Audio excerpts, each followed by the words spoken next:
আমার কাছে একটা জিনিস খুব ভালো লাগলো, এই যে আজকে মাত্র নিউজটা দেখলাম, আমার মিডিয়া ম্যান দেখালো আমাকে, যে আমেরিকার যে প্রেসিডেন্ট হয়েছে নাম কি, ডোনাল্ড ট্রাম্প। ডোনাল্ড ট্রাম্পকে যে অভিবাদন জানানোর জন্য যে অনুষ্ঠান করা হয়েছে, সেখানে সর্বপ্রথম অভিবাদনের অনুষ্ঠান শুরু করা হয়েছে কোরআন তেলাওয়াত দিয়ে। এজন্য এটা অত্যন্ত আনন্দের বিষয়। কিন্তু আমরা শুধুমাত্র কল্পনা করি এই জায়গায় নয়, একদিন দেখবেন সারা পৃথিবীতে কোরআন দ্বারা বাস্তবায়ন হবে সমাজ, দেশ, রাষ্ট্র। ঠিক কিনা বলেন? একদিন দেখবেন আমাদের পরিবার কোরআন দ্বারা পরিবর্তন হয়ে গেছে, সমাজ কোরআন দ্বারা, কোরআনের আইন দ্বারা পরিবর্তন হয়ে গেছে, দেশ কোরআনের আইন দ্বারা পরিবর্তন হয়ে গেছে। ঠিক কিনা? এজন্য গুণধর সমাজকে ঠিক করতে হলে কোরআন থেকে প্রেসক্রিপশন নিতে হবে। আমার দেশকে সুন্দর করতে হলে কোরআন দ্বারা প্রেসক্রিপশন নিতে হবে। এই দেশকে দুর্নীতি মুক্ত করতে হলে কোরআন দ্বারা প্রেসক্রিপশন নিতে হবে। ঠিক কিনা? এই জন্য যারা দুর্নীতি করে কানাডার বেগম পাড়ায় বাড়ি বানায়, ওই আমেরিকাতে বাড়ি বানায়, ওই যারা 30,000 কোটি টাকা একাই ভোগ করে নেয়, দুবাইতে জায়গা কিনে, বাড়ি কিনে, এমন যারা করে, খবরদার, এই কোরআনের আইন যদি বাস্তবায়ন হয়ে যায় তাহলে দুর্নীতি করার সুযোগ আছে নাকি? এজন্য দেখবেন অনেকে চায় যে কোরআনের আইন বাস্তবায়ন না হোক, কারণ কোরআনের আইন বাস্তবায়ন হয়ে গেলে গাছেরটাও করে তো তলারটাও করে তো সুযোগ তো হাতছাড়া হয়ে যাবে। কথা বলেন না কেন? এজন্য খবরদার, কোরআন থেকে আমরা যতক্ষণ কথা শুনলাম, অন্ততপক্ষে আমরা যেন আমাদের নিজেদের সমাজকে কোরআন দ্বারা পরিবর্তন করতে রাজি থাকি। কথা বলেন। আল্লাহ যদি কোরআন দ্বারা আমরা যদি আমাদের সমাজকে পরিবর্তন করি তাহলে এমনিতেই দেখবেন সমাজে চুরি, ডাকাতি, রাহাজানি সব কিছু দূর হয়ে যাবে। সুন্দর সুশৃঙ্খল সমাজ আল্লাহ তাআলা আমাদেরকে উপহার দিয়ে দিবেন। ঠিক কিনা বলেন? এই কোরআনের সমাজে কোনো টেন্ডারবাজ থাকবে না, এই কোরআনের সমাজে কোনো চাঁদাবাজ থাকবে না, এই কোরআনের সমাজে কোনো দুর্নীতিবাজ থাকবে না, এই কোরআনের সমাজে এমন কোনো শৃঙ্খল যুবক থাকবে না যারা 14 ফেব্রুয়ারিতে অপর মেয়ের উন্না ধরে টান দিবে। ঠিক কিনা? এই জন্য খবরদার,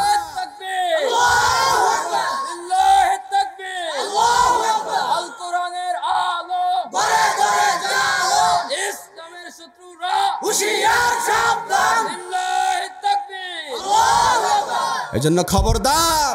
আমি সব সময় বলি, আমরা যদি আমাদের সন্তানদেরকে সুন্দর জীবন একটা উপহার দিতে চাই, সর্বপ্রথম সন্তানদেরকে কোরআন শেখায় দেন। কোরআন আপনার সন্তানকে গোটা দুনিয়া শিখায় দিবে। ঠিক না? Teach your children the Holy Quran. The Holy Quran will teach your children everything in the world. আপনি আপনার সন্তানকে কোরআন শেখান, কোরআন আপনার সন্তানকে গোটা দুনিয়া শিখায় দিবে। এজন্য যারা আমাদের কাছে সব সময় নালিশ নিয়ে আসে, হুজুর সন্তানটা খারাপ হয়ে গেছে, কথা শোনে না, আমি বলি সন্তানকে যে জজ, ব্যারিস্টার, সন্তানকে ইঞ্জিনিয়ার বানাইছেন ঠিক, কিন্তু কোরআনের জ্ঞান তো তার ভেতরে ঢুকায় দেন নাই। এজন্য দেখা গেছে কোরআন এমনিতেই, এই কোরআনের কারণে, কোরআনের জ্ঞান না দেওয়ার কারণে সন্তান এমনিতেই পচে গেছে, তার মন, মস্তিষ্ক সবকিছু বিকৃত হয়ে গেছে। ঠিক কিনা বলেন? এজন্য সন্তানদেরকে যা শিখান, সন্তানদেরকে যেই জ্ঞান শিখানি না কেন, যেই শিক্ষাই দেন না কেন, সর্বপ্রথম এই সন্তানদেরকে কি শিখায় দিবেন? আরো জোরে বলেন, কি শিখাবেন? কোরআন শিখাবেন। রাত তো অনেক হয়েছে না? অলমোস্ট 11টা বেজে গেছে। অনেক রাত হয়ে গেছে না? না ঠিক আছে আপনাদের জন্য? ঠিক আছে। তবে মাহফিল খুব বেশি রাত করা এটা উচিত না। মাহফিল যত তাড়াতাড়ি শেষ করে দেয়া যায়, কারণ দেখা যাবে মাহফিল বেশি রাত করা হয়েছে, পরবর্তীতে অনেকে ফজর কাজা হয়ে যাবে। এই জন্য মাহফিলকে যত কমায় আনি, যত তাড়াতাড়ি সম্ভব শেষ করে দেয়া যায়। গাজীপুরবাসী কেমন আছেন সবাই? সবাই ভালো আছেন? আমাদেরকে ভালো রেখেছেন কে? জোরে আওয়াজ করে বলেন। সে আল্লাহর জন্য সকলে জবান ছেড়ে দিয়ে পড়েন আলহামদুলিল্লাহ।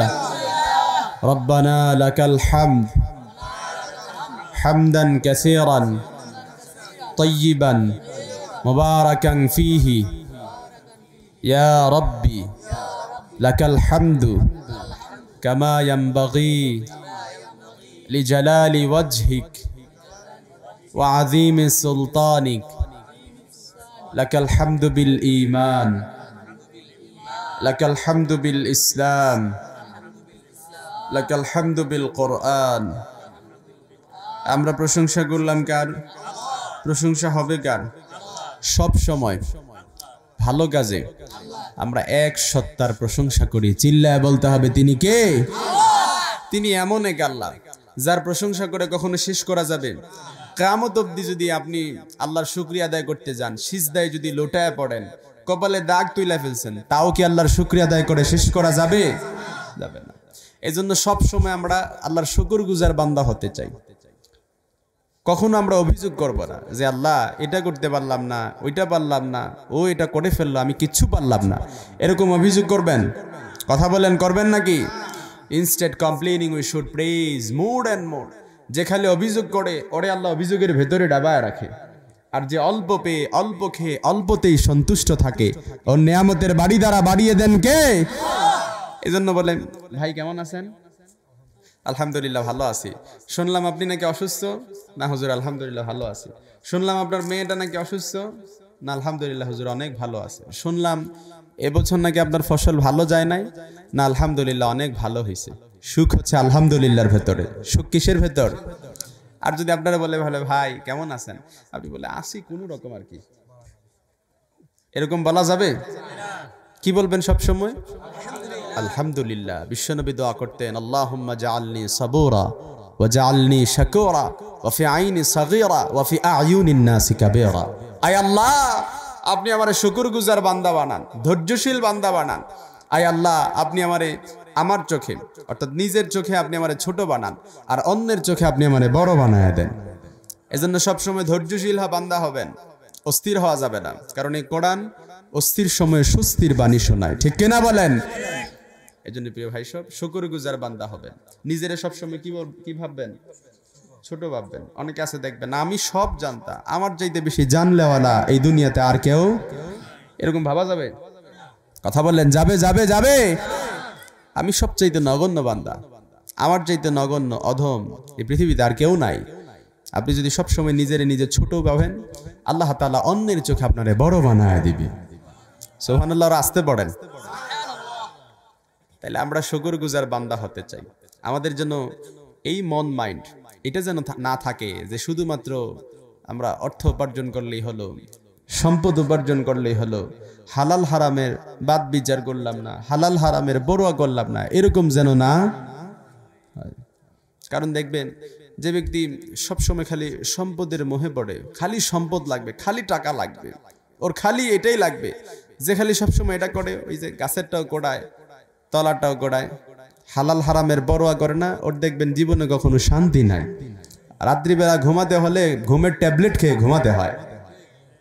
আর দেখবেন অন এন এভারেজ যে হালাল ইনকাম করে, প্রত্যেক দিন হয়তো 500-1000 টাকা ইনকাম, কিন্তু দেখবেন তার ছেলে মেয়ে, বাড়ি ভাড়া, তারপর আনুষঙ্গিক চিকিৎসা ভাতা সবকিছু দেওয়ার পরেও তার কিছু টাকা থেকে যায়, ঠিক কিনা বলেন?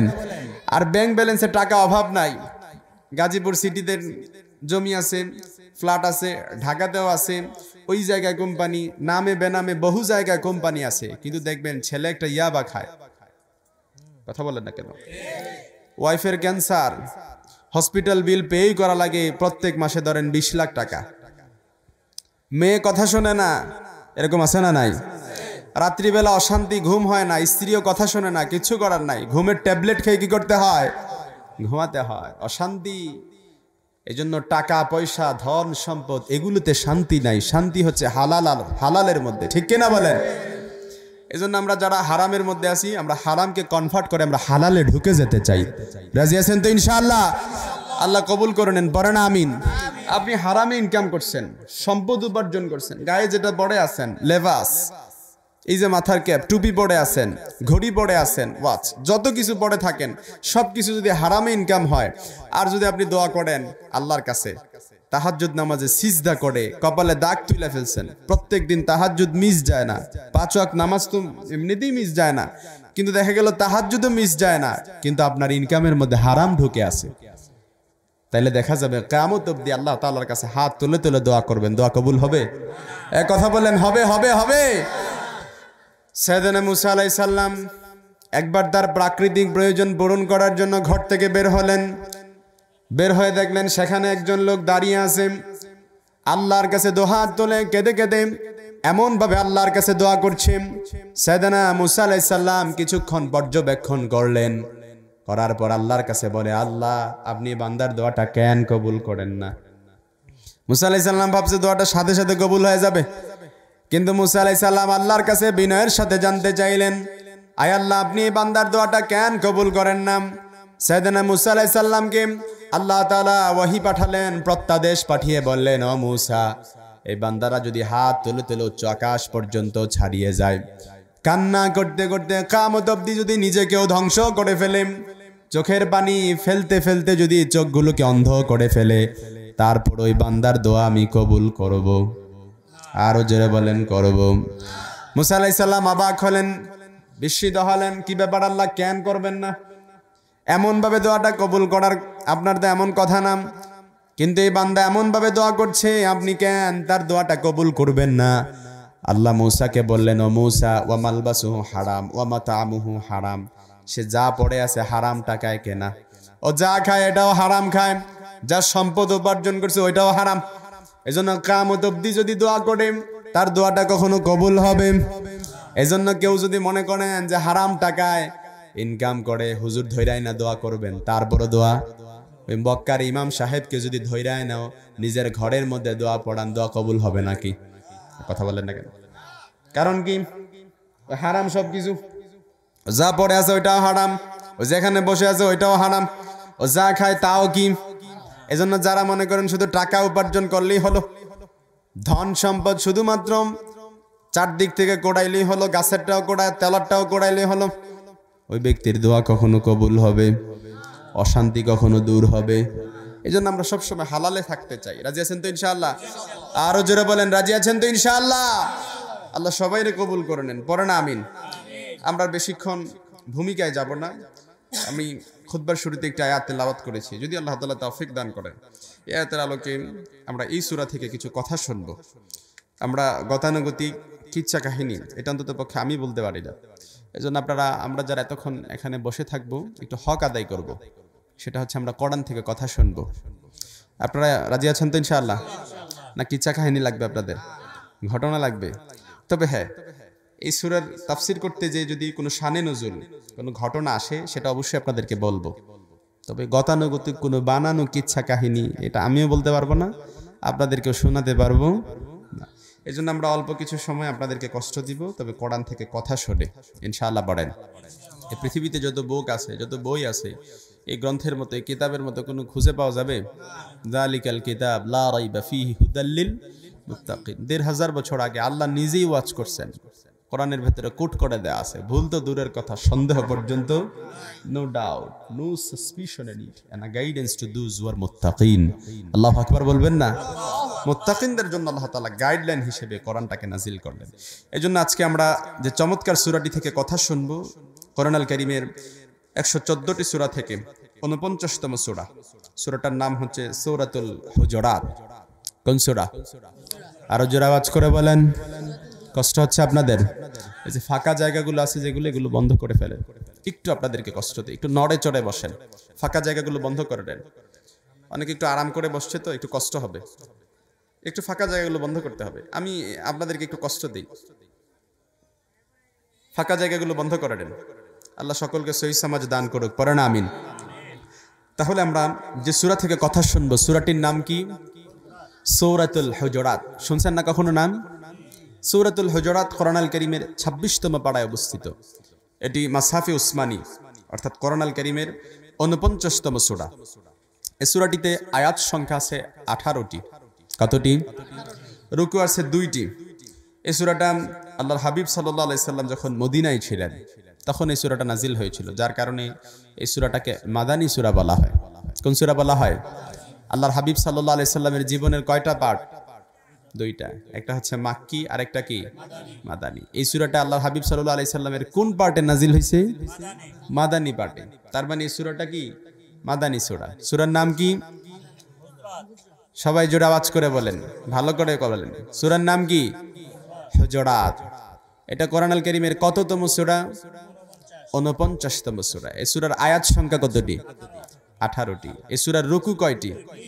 কততম পাড়ায় অবস্থিত? ২৬। মাশাআল্লাহ, শিখে গেলাম না আমরা? কথা বলেন, শিখে গেছি না আমরা? এই তো মাশাআল্লাহ, আপনারা পারেন। এই সূরাতে আল্লাহ তাআলা আমাদেরকে কিছু নির্দেশনা দিয়েছেন, গাইডলাইন দিয়েছেন। আমরা যখন অসুস্থ হই কোথায় যান? আপনারা অসুস্থ হলে ডাক্তারের কাছে যান। উদ্দেশ্য কি? ভালো হওয়ার জন্য। ডাক্তার খুব সুন্দর করে প্রেসক্রিপশন লিখে দেয়। আপনার যা রোগ আছে, একটা রোগের জন্য গেলে আরো 10টা রোগের কথা বলেন। ডাক্তার সবগুলো শুনে শুনে প্রেসক্রাইব করে। আপনি প্রেসক্রাইব অনুযায়ী আপনি কি করেন? ঔষধ সেবন করেন। উদ্দেশ্য কি? ভালো হওয়ার জন্য। আমরা যেমন ডাক্তারের কাছে যাই অসুস্থ হলে, আল্লাহ তাআলা এই কোরআনুল কারীমে আমাদেরকে কিছু প্রেসক্রিপশন দিয়েছেন, প্রেসক্রাইব করেছেন। সমাজ যখন অসুস্থ হয়ে যাবে, সমাজ যখন রোগাক্রান্ত হয়ে যাবে, সমাজ যখন ভঙ্গুর বিস্ফোরায় পরিণত হবে, এই সমাজকে সুন্দর করার জন্য, সুশৃঙ্খল করার জন্য, সুস্থ করার জন্য, ভালোবাসায় অক্ষুণ্ণ রাখার জন্য আল্লাহ তাআলা সূরাতুল হুজুরাতে কিছু দিক নির্দেশনার প্রেসক্রিপশন দিয়ে দিয়েছেন। সুবহানাল্লাহ পড়বেন না? তাহলে আওয়াজ করেন, দিস ইজ দ্য কোশ্চেন নাও। আমি আপনাদেরকে প্রশ্ন করি, সমাজ যখন অসুস্থ হবে প্রেসক্রিপশন কোথায়? সূরাতুল হুজুরাতে। সমাজ যখন অসুস্থ হবে প্রেসক্রিপশন কোথায়? সূরাতুল হুজুরাতে। এই সূরাতুল হুজুরাতে আল্লাহ তাআলা আমাদেরকে সোশ্যাল নর্মস, সামাজিক রীতিনীতি শিক্ষা দিয়েছেন। কেমন করে সমাজে ভালোবাসা অক্ষুণ্ণ রাখা যাবে। ভাইয়ে ভাইয়ে ঝগড়া এরকম আছে না নাই? স্বামী আর স্ত্রী ঝগড়া, শান্তি নাই। একই ছাদের নিচে বসবাস করে কিন্তু দেখা যাবে কি নাই? শান্তি নাই। আহা, চাচার ভাতিজা ঝগড়া, জায়গা নিয়ে ঝগড়া, জমি নিয়ে ঝগড়া, ভাইয়ে ভাইয়ে রক্ত খুনাখুনি এরকম আছে না নাই? আপনাদের গাজীপুরে নাও থাকতে পারে, কিন্তু আমার দেখা বহু জায়গায় এরকম ঘটতেছে। ঠিক কিনা বলেন? সামান্য 1 বিঘত জায়গার জন্য কোর্ট পর্যন্ত গড়ায়, এরকম আছে না নাই? আহা, কিন্তু আল্লাহ তাআলা এই সূরাতুল হুজুরাতে চমৎকার কিছু নির্দেশনা দিয়েছেন, কেমন করে ভালোবাসাকে অক্ষুণ্ণ রাখবেন, ভাই ভাইয়ের সম্পর্ক টিকিয়ে রাখবেন। আল্লাহ তাআলা কিছু নির্দেশনা দিয়েছেন, আমরা শেষ পর্যন্ত শুনবো তো ইনশাআল্লাহ। আল্লাহর হাবিব সাল্লাল্লাহু আলাইহি সাল্লাম যখন মদিনায় অবস্থান করতেন, সাহাবীদের সামনে যখন আল্লাহর হাবিব নসিহা করতেন, স্পিচ ডেলিভারি দিতেন, সাহাবীদের সামনে কথা বলতেন, তারপর আল্লাহর হাবিব সাল্লাল্লাহু আলাইহি সাল্লাম বিশ্রাম নিতেন। কোথায়? ওনার বিশ্রামাগারে, অর্থাৎ হুজরা মুবারাকে বিশ্রাম নিতেন। সূরাতুল হুজুরাত শব্দের অর্থ হচ্ছে কি? কামরা আছে না? ওই যে আপনাদের মসজিদের ইমাম সাহেবের কামরা আছে না, হুজরাখানা আছে না? সূরাতুল হুজুরাতের শব্দই অর্থ হচ্ছে এটা। সুবহানাল্লাহ পড়েন। আল্লাহর হাবিব সাল্লাল্লাহু আলাইহি সাল্লামের হুজরা ছিল। এট এ টাইমে আল্লাহর হাবিব সাল্লাল্লাহু আলাইহি সাল্লামের 9টা হুজরা ছিল, যেখানে 9 জন বিবি আলাদা আলাদা ভাবে বসবাস করতেন। তো আল্লাহর হাবিব সাল্লাল্লাহু আলাইহি সাল্লাম যখন আল্লাহর হাবিব সাল্লাল্লাহু আলাইহি সাল্লাম যখন দুপুরের খাবার খেয়ে বিশ্রাম করতেন, কায়লুলা করতেন, টসিং অ্যান্ড টার্নিং, বিশ্রাম করতেন, এপাশ ওপাশ করতেন। কিছু বেদুইন লোক ছিল, মূর্খ লোক ছিল, আল্লাহর হাবিব সাল্লাল্লাহু আলাইহি সাল্লামের সাথে কেমন কবে আচরণ করবে তারা সেটা জানতো না। যার কারণে আমরা আমাদের বন্ধুকে, আমরা আমাদের ছোট ভাইকে যেমন করে ডাকাডাকি করি, আল্লাহর হাবিবকেও তারা এমন করে ডাকাডাকি করতে। কিন্তু আল্লাহ তাআলা এটা বড্ড অপছন্দ করলেন। যেমন আপনার নাম কি ভাই? শামীম ভাই। এই শামীম ভাইকে যদি ওনার বন্ধু এসে ডাকে, কি বলে ডাকবে? এই শামীম, উখরুজ ইলাইনা, ঘর থেকে বের হয়ে আসো। আপনার নাম কি ভাই? রিদওয়ান ভাই। রিদওয়ান ভাইয়ের বন্ধু যখন রিদওয়ান ভাইকে ডাকবে, কি বলে ডাকবে? পুরো নাম ধরে ডাকবে নাকি না রিদওয়ান এমন করে ডাকবে না? তো বেদুইন লোকজনরা আল্লাহর হাবিব সাল্লাল্লাহু আলাইহি সাল্লামকে এই মুহাম্মদ উখরুজ ইলাইনা, ঘর থেকে বের হয়ে আসো, এভাবে ডাকাডাকি করতো। তারা অস্থির হয়ে যাইতো। অর্থাৎ আল্লাহর হাবিবের কাছে কোনো বিষয় নিয়ে আসলেই তারা ধৈর্য ধারণ করতো না। আমরা যখন কোনো কাউন্সিলরের বাসায় যাই, জাস্ট একটা সিগনেচার লাগবে। কাউন্সিলরের বাসায় গেলে আমরা কি হয়ে যায়? অস্থির হয়ে যায়। এই কাউন্সিলর, ঘর থেকে বের হো না কেন? একটা সিগনেচার দিয়ে যাও। চেয়ারম্যান সাহেবের বাসায় গেছে, একই আচরণ। কিন্তু না, কারো বাসায় গেলে পরে আপনি ওয়েলকাম ইন রিসিপশন রুম আছে, সেখানে আপনি কি করেন? ওয়েট করেন, অপেক্ষা করেন। তারপর কি করবেন? কাউন্সিলরকে ভদ্রতার সাথে আপনি ডাক দেন, কারণ এগুলোর বাহিরেও তার ব্যক্তিগত, পারিবারিক, সামাজিক জীবন আছে না নাই? আরো জোরে বলেন, আছে না নাই? এই জন্য যিনি সমাজকে নেতৃত্ব দেয়, লিড করে, তার কাজই কি শুধু এটা? তার পারিবারিক কাজ আছে না, ব্যক্তিগত কাজ আছে না, সাংসারিক কাজ আছে না? কিন্তু আমরা তো কি হয়ে যায়? ধৈর্য হারিয়ে ফেলে। এই জন্য কোরআন বলে না, লা তাদখুলু বুয়ুতান গায়রা বুয়ুতিকুম হাত্তা তাস্তানিসু ওয়া তুসাল্লিমু আলা আহলিহা। কারো বাসায় গেলে পরে সালাম দেন, অনুমতি নেন। অনুমতি দিলে ঢুকবেন, তা না হলে বের হয়ে আরো জোরে বলেন, তা না হলে বের হয়ে চলে আসবেন। আপনি আমি দেখা যায় কারো বাসায় গেলে হুট করে ঢুকে পড়ি, নিজের আপন মায়ের ঘরে ওইভাবে ঢোকা যায়? সাহাবী প্রশ্ন করলেন, ইয়া রাসূলুল্লাহ, আমার আপন মায়ের ঘরে যদি ঢুকি? আল্লাহর হাবিব বললেন, তুমি কি তোমার আপন মাকে কাপড় ছাড়া উলঙ্গ দেখতে চাও? তাহলে অনুমতি ছাড়া ঢুকো। নাউজুবিল্লাহ পড়বেন না? তাহলে নিজের আপন মায়ের ঘরে যেখানে অনুমতি নিয়ে ঢোকা লাগে, আর অন্য মানুষ তো এটা বহু দূরের কথা, সেখানে অনুমতি লাগবে না? নাই? কথা বলেন, লাগবে কি লাগবে না? এজন্য আমার ভাইয়ারাম, বেদুইন মূর্খ লোকেরা যাদের মধ্যে সভ্যতা ছিল না, ভব্যতা ছিল না, ভদ্রতাও ছিল, আরো জোরে বলেন, ছিল না। সভ্যতা, ভব্যতা, ভদ্রতার ছোঁয়া স্পর্শ লাগে নাই, যার কারণে কেমন করে আল্লাহর হাবিবের সাথে আচরণ করবে এটা তারা জানতো না। এই জন্য আল্লাহর হাবিবকে ডাকতে শুরু করলে তারা এমন ভাবে ডাকাডাকি করতো, এই মুহাম্মদ উখরুজ ইলাইনা, ঘর থেকে বের হয়ে আসো। আল্লাহ বললেন, খবরদার, আমার বন্ধুকে এভাবে ডাকাডাকি করা যাবে না, আমার বন্ধুকে আদবের সাথে, ইজ্জতের সাথে ডাকতে হবে। সুবহানাল্লাহ পড়েন। যেখানে কোরআনুল কারীমের সূরাতুল ফাতিহা থেকে শুরু করে সূরাতুন নাস পর্যন্ত পুরো কোরআনে আল্লাহ তাআলা মুহাম্মদ সাল্লাল্লাহু আলাইহি সাল্লামকে কখনো নাম ধরে ডাকেন নাই। সুবহানাল্লাহ পড়বেন না? যত নবীর নাম এসেছে কোরআনুল কারীমে, প্রত্যেক নবীকে নাম ধরে ডেকেছেন। ইয়া আদম উসকুন আনতা ওয়া যাওজুকাল জান্নাহ, ইয়া ইব্রাহিম قد صدقت الرؤيا يا زكريا إنا نبشرك بغلام اسمه يحيى। যত নবী আলাইহিমুস সালামদের নাম এসেছে, ইয়া নূহ ইহবিতু বিসালামিন মিন্না ওয়া বারাকাত, যত নবীদের নাম এসেছে সব নবীদের নাম আল্লাহ তাআলা অ্যাড্রেস করেছেন। কিন্তু মুহাম্মদ রাসূলুল্লাহ সাল্লাল্লাহু আলাইহি ওয়াসাল্লামকে যখন ডাকার ইচ্ছা করলেন, আল্লাহ বললেন, ইয়া আইয়ুহাল মুজাম্মিল, ইয়া আইয়ুহাল মুদ্দাসসির। সুবহানাল্লাহ পড়বেন না? যেখানে আল্লাহ তাআলা আমার নবীকে ইজ্জত আর সম্মান বুলন্দ করে দিয়েছেন, ওয়া রাফা'না লাকা যিকরাক, সেখানে তোমরা বেদুইন লোকজনরা মুহাম্মদকে কেমন করে ডাকাডাকি করবা, এটা আল্লাহ তাআলা কোরআনুল কারীমে শিক্ষা দিয়ে দিলেন, লিপিবদ্ধ করে দিলেন।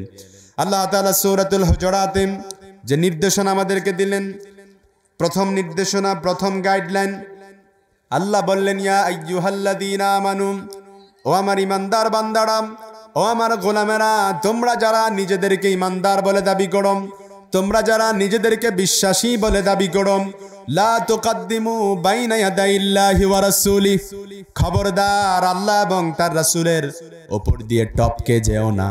আল্লাহ এবং তার রাসূল যেটা বলেছেন এটাই কি ফাইনাল, এটাই চূড়ান্ত, এর উপরে দ্বিতীয় কোনো কথা আছে নাকি? কথা বলেন। যদি বলা হয় এটা আল্লাহর কথা, এটা আল্লাহ রাসূলের কথা, এটাই কি ফাইনাল, এটাই চূড়ান্ত, এর উপরে দ্বিতীয় কোনো কথা হবে? আরো জোরে বলেন, হবে নাকি? ওয়ামা কানা লিমুমিনিন ওয়ালা মুমিনাতিন ইযা কাদাল্লাহু ওয়া রাসূলুহু আমরান আইয়াকুনা লাহুমুল খিয়ারাতু মিন আমরিহিম। মুমিন নরনারীর কাছে যখন বলা হবে এটা আল্লাহর কথা, আল্লাহর রাসূলের কথা, তাদের কাছে এটাই ফাইনাল, এটাই চূড়ান্ত, এর উপরে মুমিনের আর দ্বিতীয় কোনো চয়েস থাকতে পারে? কথা বলেন, পারে নাকি? আল্লাহ বলেছেন 5 ওয়াক্ত সালাত তোমাদের উপর ফরজ করে দিয়েছি। এই 5 ওয়াক্ত সালাতের পরে প্রত্যেক রাকাতে সিজদা কয়টা? আপনি যদি বলেন 3টা দেব, হবে নাকি? হবে না। কেন? এটা তো ভালো কাজ। কেন হবে না? কারণ আপনি আল্লাহ এবং তার রাসূলের উপর দিয়ে অ্যাডভান্সড হয়েছেন, টপকে গিয়েছেন। আল্লাহ এবং তার রাসূল যেটা বলেছেন এই নিয়ম আপনি ফলো করেন নাই, এজন্য এটা হবে। কথা বলেন, হবে নাকি? এজন্য আমার ভাইয়ারাম, রমজানের রোজা 29 কিংবা 30, আপনি যদি বলেন ধারাবাহিকভাবে 35টা রোজা রাখবো, হবে নাকি? কেন হবে না? আপনি অ্যাডভান্সড হয়ে গেছেন, আল্লাহ এবং তার রাসূলের উপর দিয়ে আপনি টপকে গিয়েছেন, এজন্য এটা হবে। আল্লাহ বলেছেন, খবরদার চুরি যারা করবে তাদের হাত কেটে দাও। বিশ্বনবী জীবদ্দশায় হাত কেটে দেখিয়ে দিয়েছেন। আপনি যদি বলেন যে হাত কাটা যাবে না, তাহলে হবে নাকি? কথা বলেন। এই সমাজের মধ্যে যদি কোনো চোরের একবার হাত কেটে দেখিয়ে দেওয়া যেত, তাহলে সমাজে কোনো চোর থাকতো? দুর্নীতিবাজ থাকতো? টেন্ডারবাজ থাকতো নাকি?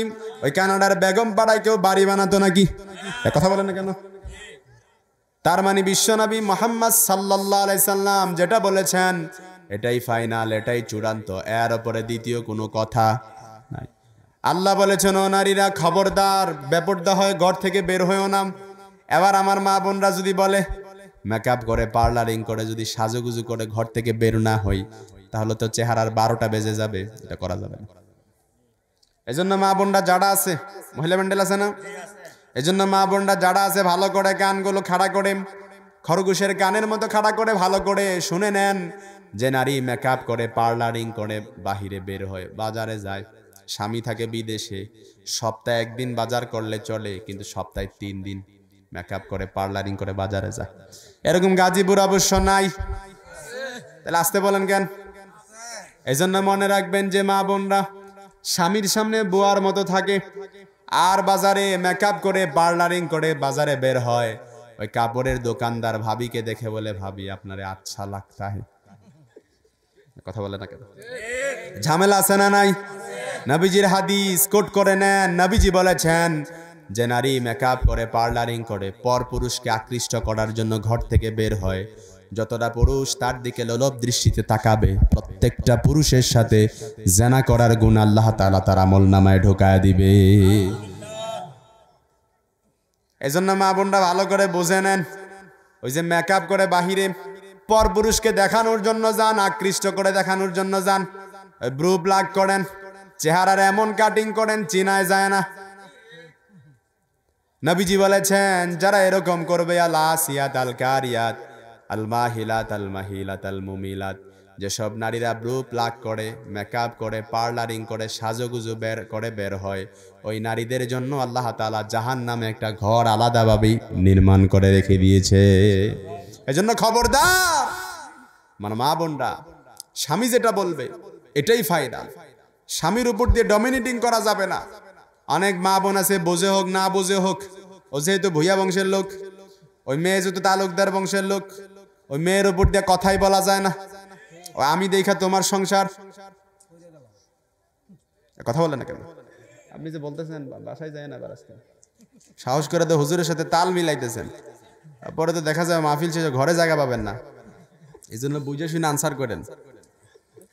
এজন্য আমার ভাইয়েরা ভালো করে বুঝে নেন, আমার মা বোনরা যারা অহংকার করে, স্বামীর উপর ডমিনেটিং করার চেষ্টা করে, নবীজি বলেছেন যারা স্বামীর কর্তৃত্ব মানতে চায় না, স্বামীর উপর ডমিনেটিং করে, আল্লাহ তাআলা কোরআনেও বলেছেন প্রত্যেক নারীদের অভিভাবক আল্লাহ তাআলা স্বামীদেরকে করে দিয়েছেন।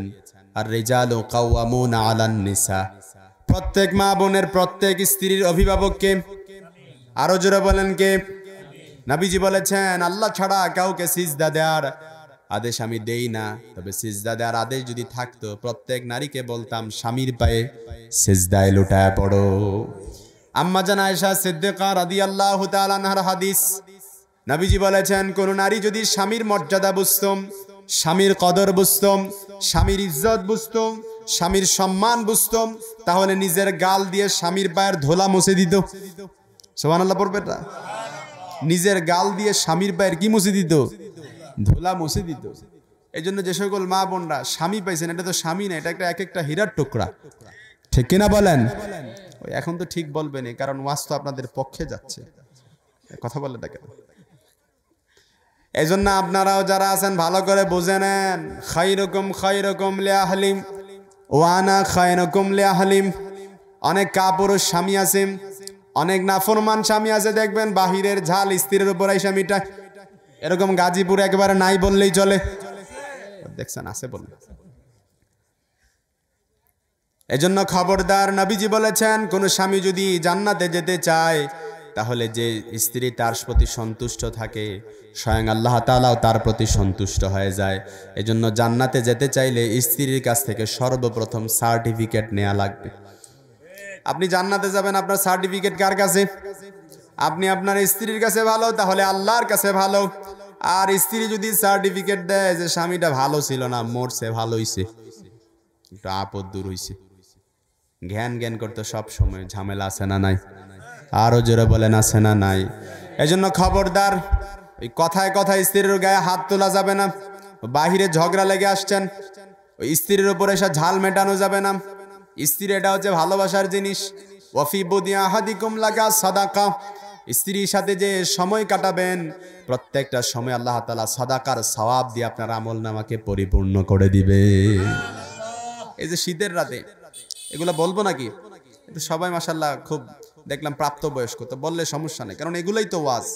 আমাদের স্বামী স্ত্রীর সংসার যদি খুব সুন্দর হয় তাহলে দেখবেন সংসারটা এমনি জান্নাতি সংসারে পরিণত হয়ে যাবে, ঠিক কিনা বলেন? ওয়াফি বুদি আহাদিকুম লাকা সাদাকা, শীতের রাতে তোমরা যে একান্তে কম্বলের নিচে একসাথে স্বামী স্ত্রী থাকো, ওই সময়টাকে আল্লাহ তাআলা সাদাকার সওয়াব দিয়ে পরিপূর্ণ করে দেয়। সুবহানাল্লাহ পড়বেন না? এই জন্য মাঝে মাঝে কোনো দিবস লাগবে না, স্ত্রীর জন্য হাদিয়া নিবেন, তোহফা নিবেন, উপহার নিবেন, আর নিয়ে গিয়ে বলবেন আই লাভ ইউ। কথা কয়টা কি বলবেন?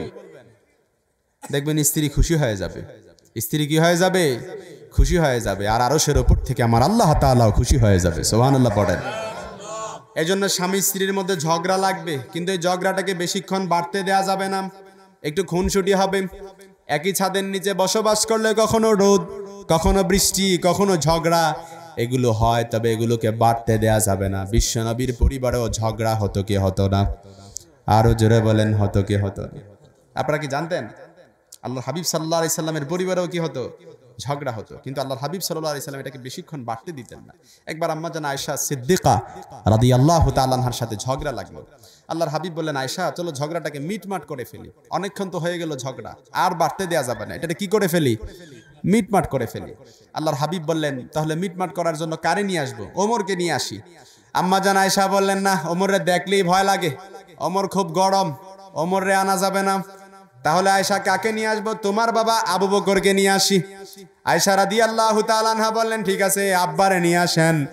আব্বা আসলে, আব্বা খুব ঠান্ডা মনের মানুষ, আব্বা আসলে আমার পক্ষে হইলো একটু কথা বলবে, যেহেতু নিজের মেয়ের কথা। ঠিক আছে, আব্বারে নিয়ে আসেন। আবু বকর রাদিয়াল্লাহু তাআলা আনহুকে নিয়ে আসলো ঝগড়া মীমাংসা করার জন্য। যখন আবু বকর রাদিয়াল্লাহু ঘরের মধ্যে বসলেন, এবার আম্মা জান আয়েশা রাদিয়াল্লাহু তাআলা আনহাকে আল্লাহর হাবিব বললেন, আয়েশা তোমার আর আমার মাঝে যে ঝগড়া হইছে, কথাটা কি তুমি আগে বলবা না আমি আগে বলবো?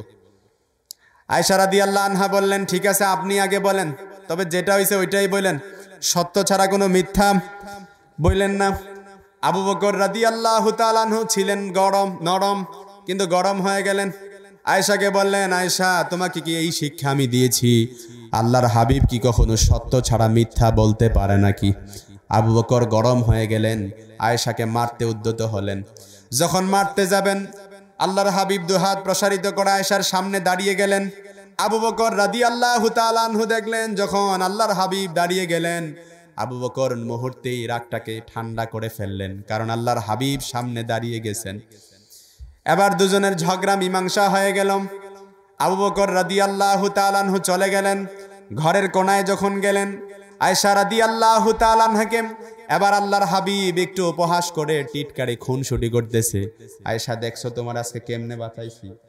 আমি যদি তোমার বাবার সামনে নাড়ায় দাঁড়াইতাম, তাহলে তোমার বাবা তো আজকে তোমার মেরেই ফেলতো। দেখছো তোমার আমি কেমনে বাঁচাইছি আজকে? আয়েশা রাদিয়াল্লাহু তাআলা আনহা এই কথা শুনে লজ্জায় হেসে দিলেন। আল্লাহর হাবিবও লজ্জায় কি করলেন? হেসে দিলেন। এই দুজনের হাসাহাসির একটু শব্দ আবু বকর রাদিয়াল্লাহু ঘরের কোণা থেকে শুনতে পেলেন। আবার আসলেন, ফিরে এসে অনুমতি চাইলেন। অনুমতি নিয়ে ঘরে ঢুকলেন। ঢোকার পর আল্লাহর হাবিবকে বললেন, ইয়া রাসূলুল্লাহ, আপনারা যখন ঝগড়া লাগেন মীমাংসা করার জন্য, আমি আবু বকরকে ডেকে নিয়ে আসেন। আবার আপনারা যখন আনন্দিত হন, পুলকিত থাকেন, তখন এই আনন্দের সময়টা একটু ভাগ দেওয়ার জন্য আমি আবু বকরকেও ডেকে নিয়ে আইসেন। সুবহানাল্লাহ বলবেন না? এজন্য আল্লাহর হাবিবের ঘরেও কি লাগতো? ঝগড়া লাগতো, কিন্তু এই ঝগড়াটাকে বেশিক্ষণ বাড়তে দেয়া যাবে না। কারণ ঝগড়া এটা এমন একটা জিনিস, ছোট্ট খুঁটিনাটি বিষয় নিয়ে ঝগড়া লাগছে, অনেক সময় দেখবেন শয়তান এটারে বাড়াতে বাড়াতে বিচ্ছেদ পর্যন্ত নিয়ে যায়। ঠিক কিনা বলেন? এজন্য দেখবেন আমাদের সমাজে, এই এলাকায় নাও থাকতে পারে, কিন্তু দেখবেন বহু জায়গায় যখন ঝগড়া হয়, তালাকের মাসালা কিংবা তালাকের মীমাংসা যখন করতে যান, অনেকে মিটিং করে না, রাত্রিবেলা স্বামী স্ত্রী দুজনের মধ্যে ঝগড়া হয়েছে, তালাক দিয়ে দিছে স্বামী, রাগের মাথায় কি দিয়ে দিছে? তালাক দিয়ে দিছে। মুরব্বী যারা পঞ্চায়েতে যায়, সমাধান করে দেওয়ার জন্য যায়, ওই যদি কারণ খুঁজে বলে ঝগড়া কি নিয়ে লাগছে, ওই ঝগড়ার কারণটাও শুনলে, আহা, ছোট্ট একটা কাহিনী নিয়ে এটা নিয়ে এতটুকু পর্যন্ত যাওয়া লাগে? একেবারে সংসারটার দুইটা ছেলে আছে, এটারে রাইখে তালাক দিয়ে দেওয়া লাগে? ঠিক কিনা বলেন? অনেকে শুনলে মাথায় হাত দেয় যে এই ঘটনাটা নিয়ে এটা এই পর্যন্ত গেল। এরকম আছে না নাই? এজন্য সাবধান, ঝগড়া যখন লাগবে এটারে বাড়তে দেয়া যাবে না, কারণ শয়তান এটারে বাড়াতে বাড়াতে বিচ্ছেদ পর্যন্ত নিয়ে যায়। ঠিক কিনা বলেন? আল্লাহর হাবিব সাল্লাল্লাহু আলাইহি সাল্লাম আম্মা জান আয়েশা রাদিয়াল্লাহু তাআলা আনহাকে বললেন, আয়েশা তুমি আমার উপর কখন রাগান্বিত থাকো আর কখন আনন্দিত থাকো, এটা কিন্তু আমি বুঝে যাই। আয়েশা রাদিয়াল্লাহু অবাক হলেন, কি করে বুঝেন ইয়া রাসূলুল্লাহ? আল্লাহর হাবিব বললেন, তুমি যখন আমার ওপর রাগান্বিত থাকো, তখন তুমি যখন মুনাজাত ধরো, মুনাজাতটা এইভাবে বলো, ও ইব্রাহিমের রবের কসম আপনি আমার দোয়াটারে কবুল করে নেন। আর যখন তুমি আমার ওপর আনন্দিত থাকো, পুলকিত থাকো, তখন তুমি দোয়াটা এইভাবে করো, ও মুহাম্মদের রবের কসম আপনি আমার দোয়াটারে কবুল করে নেন। তার মানে মুনাজাত একটা, কিন্তু তোমার দুই সময়ে এই যে শব্দ যে চেঞ্জ হয়, এটাতে আমি বুঝে ফেলি যে তুমি আমার উপর রাগান্বিত না খুশি আছো। সুবহানাল্লাহ পড়বেন না? আম্মা জান আয়েশা বললেন, ইয়া রাসূলুল্লাহ, ইয়া হাবিবাল্লাহ, আমি শুধুমাত্র মুনাজাতের মধ্যে আপনার নামটা চেঞ্জ করে ফেলি, কিন্তু আমার অন্তর থেকে আপনার ভালোবাসাটা কখনো কমাতে পারি না। এজন্য প্রিয় ভাই সব, আমাদের সংসারে একটু ঝামেলা হবে, একটু খুঁটিনাটি খুনসুটি এগুলো হবে, তবে এটারে বাড়তে দেয়া যাবে? আরো জোরে বলেন, যাবে নাকি? এজন্য আপনারাও ভালো করে ওয়াজ নেন, মেমোরাইজ করে নেন, এগুলো পরে রিমাইন্ডার করব, ভালো করে নেন। স্বামী স্ত্রীর সাথে কখনো রাগান্বিত ভাষায় কথা বলা যাবে না, সাবধান। স্ত্রীকে যখন বকাঝকা করবেন, স্ত্রীর বাবা মা তোলে কখনো বকাঝকা করবেন। অনেক নাফরমান স্বামী আছে, স্ত্রীকে যখন বকাঝকা করে তার বাবা মা তুলে বকাঝকা করে, ঠিক কিনা বলেন? আচ্ছা বলেন, আপনার বাবা মা তুলে কেউ যখন গালি দিবে, বকা দিবে, আপনি কি তারা ছাড় দিবেন? আপনি যে আপনার স্ত্রীকে নিয়ে তার বাবা মা তোলে, আপনি যখন তাকে বকাঝকা করেন, সে হয়তো বলতে পারে না, কিন্তু আঁচলে লোক মুখিয়ে কান্না করে, ঠিক কিনা বলেন?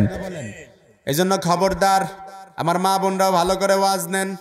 স্বামী যেটা পাইছেন ওইটার উপর ডমিনেটিং করা যাবে না। স্বামী যেটা বলে এটাই ফাইনাল। বিয়ের পর মা বাবার কথাকে প্রাধান্য দেয়া যাবে না, কারণ বিয়ের পর সবচাইতে প্রাধান্য দিবে স্বামীর কথাকে, ঠিক কিনা বলেন? অনেক মা বোন বুঝে না বুঝে দেখবেন সংসারের কথা, নিজের জামাইয়ের বাড়ির অর্থাৎ স্বামীর সংসারের কথা সব কথা যায় মার কাছে লাগায়, বললেও ঠিক না বললেও ঠিক। এই জন্য দেখবেন, আমি গবেষণা করলাম, রিসার্চ করলাম, ওই আমাদের দেশে যত ফ্যামিলি ভেঙে যায়, বিচ্ছেদ হয়, তার 80% শুধুমাত্র মেয়ের মার কারণে। মা যে সংসার, ওই মেয়ের সংসারটারে সুখী করতে যায়, মেয়ের সংসারের ভালো করতে যে এমন ভালো করে ফেলে, একটু বেশি ভালো করে ফেলে, যার কারণে মেয়ে পরবর্তীতে স্বামীর সংসারই করতে পারে না। এই জন্য আমার মা বোনরা এগুলো সাবধান থাকতে হবে। তাহলে যেখান থেকে কথা বলছিলাম, লা তুকাদ্দিমু বাইনা ইয়াদাইল্লাহি ওয়া রাসূলি, খবরদার, আল্লাহ এবং তার রাসূল যেটা বলেছেন এটাই ফাইনাল, এটাই চূড়ান্ত, এর উপর দিয়ে দ্বিতীয় কোনো কথা আর আছে নাকি? কথা বলেন।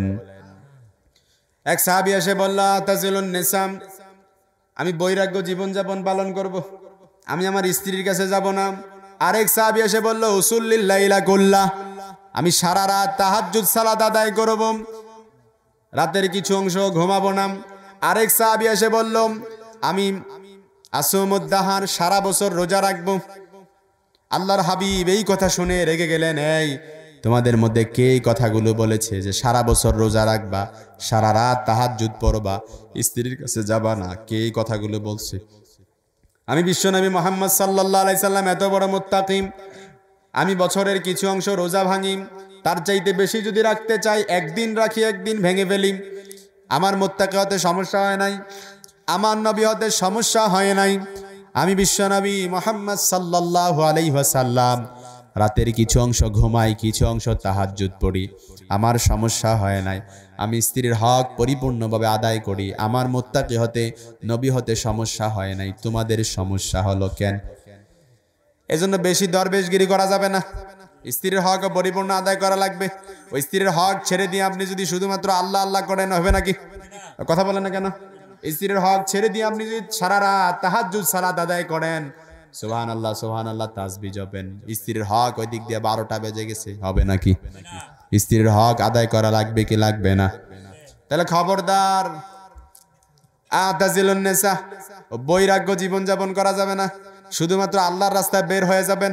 এদিক দিয়ে ফ্যামিলি সব শেষ, খবর নাই, বলে আমি আল্লাহর রাস্তায় বের হয়ে গেলাম, দুনিয়া পড়ে আগে আখেরাত। এরকম আছে না নাই? এই যে স্ত্রীর হক, এটাও তো আখেরাতের মধ্যে পড়ে, সন্তানের যে দায়িত্ব এটাও তো আখেরাতের মধ্যে পড়ে যায়। এজন্য শুধুমাত্র বৈরাগ্য জীবনযাপন পালন করবেন, এগুলার মধ্যে ইসলাম না। ইসলাম হচ্ছে ব্যালেন্স করে ইসলাম, ঠিক কিনা বলেন? এজন্য কেউ যদি রোজা রাখতে চায়, বিশ্বনবী বললেন সেজন্য আরাফার রোজা রাখে, রমজানের রোজা রাখে, আশুরার রোজা রাখে।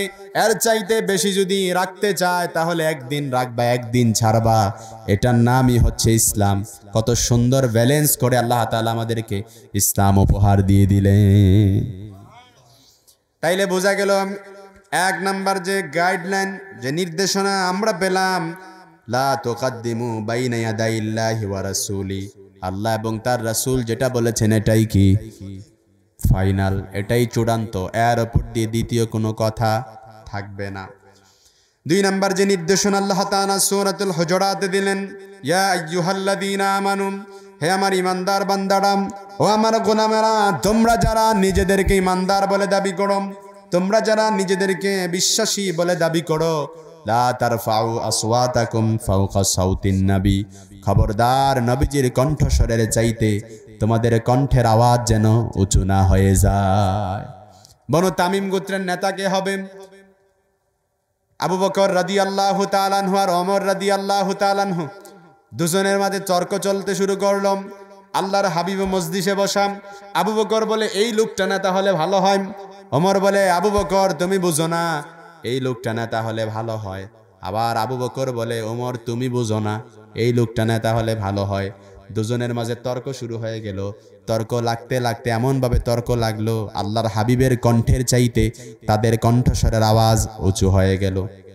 অনেক সময় আমরা আসি না, ওই যে মিটিং করি, মেল করে না, কি বলে, মেলই তো বলে নাকি, করার পরে দেখবেন ওই যারা মেল করতে আসে, সমাধান দেওয়ার জন্য আসে, কিছু দেখবেন সাইডে বেডে কিছু উচ্ছৃঙ্খল থাকে, তারা ওই সর্দার মাতব্বরের চাইতে বেশি বুঝে, এমনভাবে চিল্লা পাল্লা শুরু করে যেন তারাই সব বুঝে।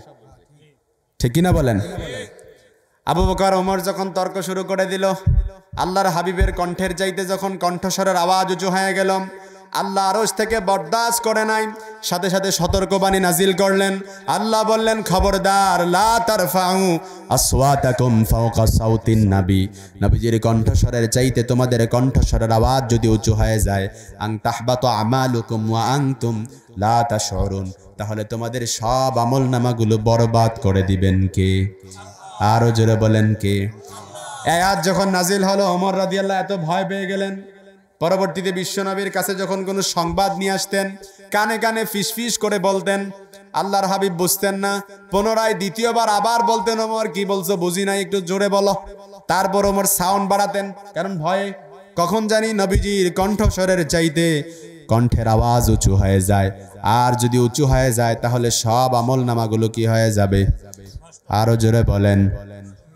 এজন্য যারা হজ করতে গেছেন কিংবা উমরা হজ করতে গেছেন, অনেকেই দেখেছেন নবীজির রওজা মুবারকের উপর দিয়ে লেখা, সামনে লেখা আছে লা তারফাউ আসওয়াতাকুম ফাওকা সাউতিন নবী, খবরদার নবীজির কণ্ঠস্বরের চাইতে তোমাদের কণ্ঠের আওয়াজ যেন উঁচু না হয়ে যায়।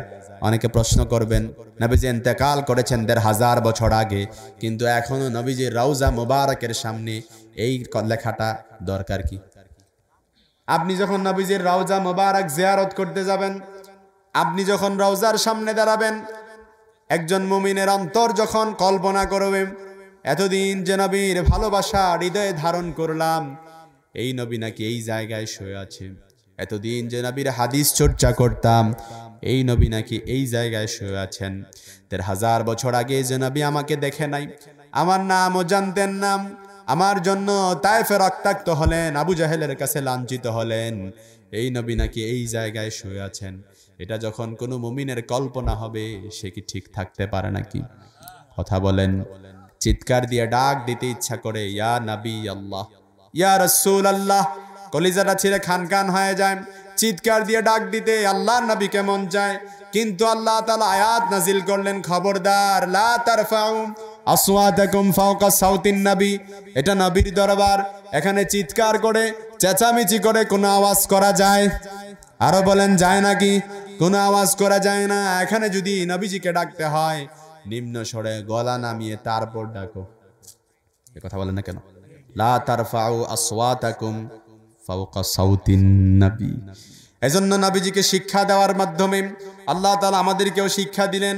নবীর বেলায় যেমনিভাবে কণ্ঠস্বরের আওয়াজকে উঁচু করা যায় না, আব্বা আম্মা যাদের আছে বৃদ্ধ বয়সে উপনীত হয়ে গেছে, আব্বা আম্মার বেলায়ও তোমাদের কণ্ঠস্বরের আওয়াজ যেন উঁচু না হয়ে যায়। খবরদার!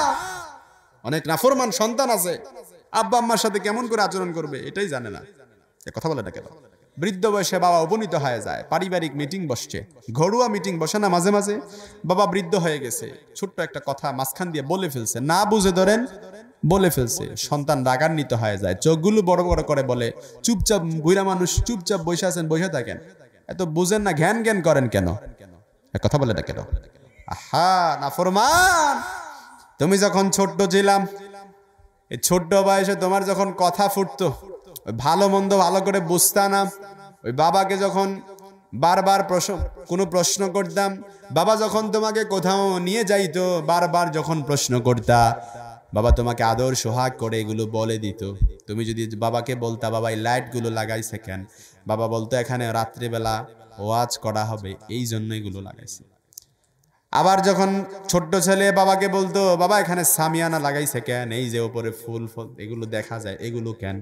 বাবা সুন্দর করে প্রশ্নের উত্তর দেয়, কোনো রাগান্বিত হয় না। কিন্তু বৃদ্ধ বয়সে বাবা যখন উপনীত হয়ে যায়, নাফরমান বাবার সাথে কেমন করে আচরণ করবে এটাও জানে না। আমি সেদিন ঢাকাতে গেলাম, গিয়ে দেখলাম, আমি যখন এক বৃদ্ধ বাবাকে দেখলাম, বৃদ্ধ বাবা বয়সের বারে কুজু হয়ে গেছে, চামড়াগুলো ঢিলে ডালা হয়ে গেছে, ভালো করে হাঁটতে পারে না, খোড়ায় খোড়ায় হাঁটে, এমন নরম শরীর হয়ে গেছে, ভালো করে হাঁটতেও পারে না। বাবাকে ধরে ধরে তার সন্তান সাথে করে নিয়ে যাচ্ছে। দৃশ্যটা দেখে খুব ভালো লাগলো, কিন্তু বড়ক্ষণে আমি যখন পর্যবেক্ষণ করলাম, তাকিয়ে রইলাম, আমি দেখলাম ওই ছেলে যত জোরে হাঁটতেছে, তার বাবাকে এভাবে টেনে হেঁচড়ে বিরক্তিকরভাবে নিয়ে যাচ্ছে, যেন বাবাও তার সাথে সমান তালে যেন হাঁটে, এই জন্য তালকিন দিচ্ছে, টেনে হেঁচড়ে নিয়ে যাচ্ছে। আমি বাবার চোখগুলোর দিকে তাকালাম, আমার অনেক খারাপ লাগলো বিষয়টা। সন্তানের জন্য আমি আল্লাহর কাছে হেদায়েতের দোয়া করলাম। বৃদ্ধ বয়সে বাবা উপনীত হয়ে গেছে, ভালো করে হাঁটতেও পারে না, কিন্তু বিরক্তিকর ভাবে সন্তান তার সাথে হাঁটার জন্য তাকে তালকিন দিচ্ছে। এরকম নাফরমান সন্তান মনে হয় আপনাদের গাজীপুরে নাই। ছোটখাটো বাবার জন্য জমি নিয়ে যদি বিরোধ লাগে, ওই দেখবেন অনেক সময় বাবারে ভাইয়ে ভাইয়ের সাথে পারে না, যা ইচ্ছা গালাগালি বকাবকি সব বাবা মার কাছে এসে করে। এই জন্য ভালো করে বুঝে নাও, যদি জান্নাতকে তোমার জন্য ওয়াজিব করতে চাও, তাহলে আব্বা আম্মাকে খুশি রাখবা। মনে রাখবা, আব্বা আম্মা যদি তোমার প্রতি খুশি হয়ে যায়, স্বয়ং আল্লাহ তাআলাও খুশি হয়ে যাবে। আর আল্লাহ যদি খুশি হয়ে যায়, তার জন্য জান্নাত এমনিতেই নিশ্চিত হয়ে যাবে। ওই বাবা মাকে কষ্ট দিয়ে, বাবা মা যদি অসন্তুষ্ট থাকে, ওই তাহাজ্জুদ পড়তে পারবা, দান সাদাকা করতে পারবা, নফল রোজা নফল নামাজ পড়তে পারবা, কোনো কিছু কাজে আসবে না। কথা বলে না কেন? এজন্য খবরদার, বাবা মা যদি সন্তুষ্ট থাকে, আল্লাহ তোমার মুস্তাজাবু দাওয়া বানিয়ে দিবেন। মুস্তাজাবু দাওয়া মানে বুঝেন, এটা এমন জিনিস, আপনি এই জায়গায় দোয়া করছেন, কোনো বান্দা যদি মুস্তাজাবু দাওয়া হয়, প্যান্ডেল থেকে বের হওয়ার আগেই আল্লাহ তার দোয়াটা কবুল করে নিবে। অর্থাৎ দোয়া করতে দেরি, আল্লাহ কবুল করতে দেরি করবে না। এই জন্য মুস্তাজাবু দাওয়া হতে চাইলে আগে বাবা মাকে খুশি রাখেন, বাবা মাকে সন্তুষ্ট করেন। বৃদ্ধ বয়সে বাবা মার খোঁজ খবর নেন। এই ঠান্ডাকালীন সময়ে, এই শীতকালীন সময়ে বাবা কেমন করে দিন যাচ্ছে, বাবার খোঁজ খবর নেন। চাদর একটা বড়ে আছে, 10 বছর আগের চাদর, এটা চাদর, এটা দেখা যাচ্ছে চাদর, কিন্তু ভিতরে কোনো ওল নাই, আরাম নাই, কিন্তু এটাই বাবারে দিয়ে রাখছে। আর তুমি বছর বছর চেঞ্জ করো। কথা বলে না কেন? এজন্য বাবার খোঁজ খবর নাও। শীতকাল আসলে বাবার কি ঠান্ডা লাগে কিনা, চাদর একটা নতুন দিন নিয়ে আসম, আপডেট কত চাদর বের হইছে। 10 বছর 20 বছর আগে একটা পাঞ্জাবি 10 বছর হয়ে গেছে, পেছন দিক দিয়ে স্ত্রী যতই করুক, পেছন দিক দিয়ে উঠতে উঠতে একবারে কোমর পর্যন্ত চলে আসছে। কথা বলে না কেন? টুপি একটা পড়ে আছে, এটা যতই ধৌত করুক, এটা 10 বছর আগেরই টুপি দেখা যায়। ঠিক কিনা বলেন? এজন্য বাবার জন্য শীতকালীন কিছু হাদিয়া নিয়ে আসেন, দেখবেন বাবা খুশি হয়ে যাবে। কারণ আব্বা আম্মা তারা কখনো আপনার কাছে ওই আপনার স্ত্রীর মতো চাহিদার কোনো জিনিস চায় না, ওই আপনার স্ত্রী যে আপনার কাছে দিন না যাইতে মেকআপ করে, পার্লারিং করে, কত জিনিস চায়। ওই মাস না যাইতেই কত কি জিনিস যে আপনার স্ত্রী আপনার কাছে যাবে। সামান্য একটা জিনিস যদি স্ত্রীর জন্য কোনো সময় আনতে ভুল হয়েছে কিংবা তাকে দেন নাই, তারপরেই দেখবেন অকৃতজ্ঞতা শুরু হয়ে যাবে। এই পর্যন্ত তুমি আমারে কি দিছো? পাশের বাসার ভাবি তার স্বামী তারে সব সময় এটা দেয় ওইটা দেয়, কিন্তু তুমি এই পর্যন্ত আমারে কিচ্ছু দিতে পারলাম না। কথা বলে না কেন? কিন্তু আপনার বাবা মাকে যদি শতবার আপনি যদি কিচ্ছু নাও দেন, তারপর আপনার বাবা মা মুনাজাতে দোয়া করবে, আল্লাহ আপনি আমার সন্তানটারে ভালো রাখেন। এটা বললেও ঠিক, না বললেও ঠিক। এজন্য সন্তান যারা আছেন, আজকে থেকেই বাবা মাকে যদি কোনো কষ্ট দিয়ে থাকেন, পায়ে ধরে গোপনে গোপনে বাবার কাছে মাফ চেয়ে নেবেন। তাহলে তা না হলে এই বাবা যদি মারা যায়, কিয়ামত হয়ে যাবে, হাজার হাজার চেহারা দেখা যাবে, বাবার মতো কোনো চেহারাই পৃথিবীতে আর দেখা যাবে না। মার সাথে যদি কোনো আচরণ খারাপ করে থাকেন, আজকে মায়ের পায়ে ধরে মাফ চেয়ে নেবেন। তা না হলে আল্লাহ না করুক মা যদি দুনিয়া থেকে চলে যায়, হাজার হাজার মহিলার চেহারা দেখা যাবে, কিন্তু মার মতো কোনো চেহারাওয়ালা মহিলা আর এই পৃথিবীতে দেখা যাবে না। এজন্য আমার ভাইয়ারা বলছিলাম, তাহলে তালা তারফাউ আসওয়াতাকুম ফাওকা সাউতিন নবী, নবীজির কণ্ঠস্বরের চাইতে যেমনি কণ্ঠের আওয়াজ উঁচু করা যায় না, আব্বা আম্মার বেলাও তোমাদের কণ্ঠস্বরের আওয়াজ যেন উঁচু না হয়ে যায়। তাদের সাথে এমন করে কথা বলো না যেন তারা কষ্ট পায়, শব্দটা বলে ফেলে। খবরদার। অনেক বাবা মা আছে দেখবেন, বাবা মার ওয়াজ করলে শেষ হবে না, কিন্তু সমাজের এই যে সমস্যাগুলো, এই যে অনেক সময় দেখবেন বাবা মার এমন সন্তান থাকে, সন্তানটা একটু রাগান্বিত, তার সাথে কথা বললেও ভয় লাগে। বাবা মা দোয়া করে সব সময় তার সাথে যেন কোনো বিরোধ না হয়, কারণ তারা দেখলেই ভয় লাগে। বাবা ভয়ে সন্তানকে ভয় পায়, এরকম নাফরমান সন্তান মনে হয় নাই। কারণ তে কিছু হইলেই ঘরের জিনিসপত্র ভেঙে ফেলে, কিছু হইলেই জানালাগুলো ভেঙে ফেলে, থাই গ্লাস যা আছে এগুলো চুরমার করে ফেলে।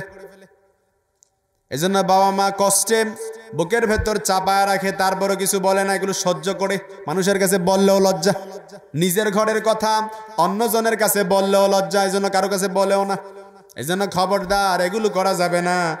তারপরে উস্তাজ আল আসাতিজা যাদের আছে, তাদের কণ্ঠস্বরের চাইতেও তোমাদের কণ্ঠের আওয়াজ যেন উঁচু না হয়ে যায়। যাদের থেকে আমরা এলেম শিখলাম, যাদের কারণে এই জায়গায় বসে বসে আপনাদের সামনে কোরআনের কথাগুলো বলছি, খবরদার, যাদের উস্তাদ আছে, শিক্ষক আছে, তাদের কণ্ঠস্বরের চাইতে তোমাদের কণ্ঠের আওয়াজ যেন উঁচু না হয়ে যায়। ইসলামী আন্দোলনের নেতা যারা আছে, তাদের আনুগত্য করো, তাদের কণ্ঠের চাইতে তোমাদের কণ্ঠের আওয়াজ যেন উঁচু না হয়ে যায়। আর যদি উঁচু হয়ে যায়, আং তাহবাতু আমালুকুম ওয়া আনতুম লা তাশউরুন, তাহলে তোমাদের সব আমলনামাগুলো বরবাদ করে দিবেন কে? আরো জোরে বলেন কে? এজন্য আমার ভাইয়ারা, কয় নাম্বার গেল? 2 নাম্বার। 3 নাম্বারে এবার আল্লাহ তাআলা বলছেন, ইয়া আইয়ুহাল্লাযীনা আমানু ইন জাআকুম ফাসিকুম বিনাবাইন ফাতাবায়ানু, খবরদার হে ইমানদার বান্দারা, আমার বিশ্বাসী বান্দারা, তোমার বন্ধু যখন তোমার এসে বলে, আজকে তো ভাবিরে দেখছি বাজারে আরেক পুরুষের সাথে ঘোরাফেরা করছে, আজকে তো ভাবিরে দেখছি রিকশায় অন্য পুরুষের সাথে, আপনি কথা নাই বার্তা নাই, এসে ভাবির ওপর কি মায়ের শুরু করে দিলেন। আল্লাহ বললেন, খবরদার, ইন জাআকুম ফাসিকুম বিনাবাইন ফাতাবায়ানু, তোমার বন্ধু যে খবরটা নিয়ে আসছে, খবরটা সত্য কিনা এটার আগে যাচাই করে না। ফাতাবায়ানু ইয়ানি ফাতাসাব্বাহু আন সিহহাতিল খবর, তোমার বন্ধু যে খবরটা নিয়ে আসছে এটারে চেক করো, ভেরিফাই করো যে এটা আসলেই সত্য কিনা। তোমার বউরে দেখছে না অন্য মেরে দেখা গিরিঙ্গি লাগাইছে তোমার সংসারে, এটাকে যাচাই করো। ইন জাআকুম ফাসিকুম বিনাবাইন ফাতাবায়ানু, এজন্য কেউ যখন কোনো সংবাদ নিয়ে আসবে, সংবাদটা যাচাই না করে অ্যাকশনে যাওয়া যাবে, এই সংবাদটা যাচাই না করে সমাজের মাঝে প্রচার করা যাবে? কথা বলেন, যাবে নাকি? বনু মুস্তালিকের যুদ্ধে আল্লাহর হাবিব জয়লাভ করলেন। বনু মুস্তালিকের নেতা হারিস ইবনে দারার আল্লাহর হাবিবের কাছে এসে বললেন, ইয়া রাসূলুল্লাহ, ইয়া হাবিবাল্লাহ, কালেমা পড়লাম, মুসলমান হলাম, কি কি করা লাগবে এগুলো এবার একটু বইলা দেন। আল্লাহর হাবিব বললেন, যাও 5 ওয়াক্ত সালাত আদায় করবা, জাকাত দিবা বছর শেষে। বনু মুস্তালিকের নেতা হারিস ইবনে দেরার বললেন, ইয়া রাসূলুল্লাহ, এই নেন জাকাত। আল্লাহর হাবিব বললেন, না, 1 বছর পূর্ণ হওয়ার পর জাকাত দিবা, এখন যাও। আল্লাহর হাবিব মদিনায় ফিরে গেলেন। 1 বছর পূর্ণ হওয়ার পর বনু মুস্তালিকের জাকাতের সম্পদ কালেকশন করার জন্য ওয়ালিদ ইবনে উকবাকে পাঠালেন, যাও জাকাতের সম্পদ নিয়ে আসো। ওয়ালিদ ইবনে উকবা রাদিয়াল্লাহু তাআলা আনহুম আল্লাহর হাবিবের প্রতিনিধি হয়ে জাকাতের সম্পদ কালেকশন করার জন্য যাচ্ছিলেন। এদিকে বনু মুস্তালিকের দিকে খবর ছড়িয়ে গেল যে আল্লাহর হাবিবের পক্ষ থেকে দূত আসবে, তার যেন কোনো কষ্ট না হয়, তার মেহমানদারিতায় যেন কোনো ঘাটতি না হয়। এজন্য তাকে ওয়েলকামিং রিসিভ করার জন্য মরুভূমির প্রান্তরে দাঁড়িয়ে গেলেন। গোর সাওয়ার বাহিনী, সৈন্যবাহিনী নিয়ে দাঁড়িয়ে রইলেন। নবীর পক্ষ থেকে দূত আসবে জাকাতের সম্পদ কালেকশন করার জন্য, এজন্য তাকে অভ্যর্থনা জানাতে হবে, অভিনন্দন জানাতে হবে। এদিক দিয়ে ওয়ালিদ ইবনে উকবা বনু মুস্তালিকের জাকাতের সম্পদ কালেকশন করার জন্য যেতে শুরু করলেন। দূর থেকে দেখলেন বনু মুস্তালিকের সব সৈন্যবাহিনী, গৌর সাওয়ার বাহিনী দাঁড়িয়ে আছে।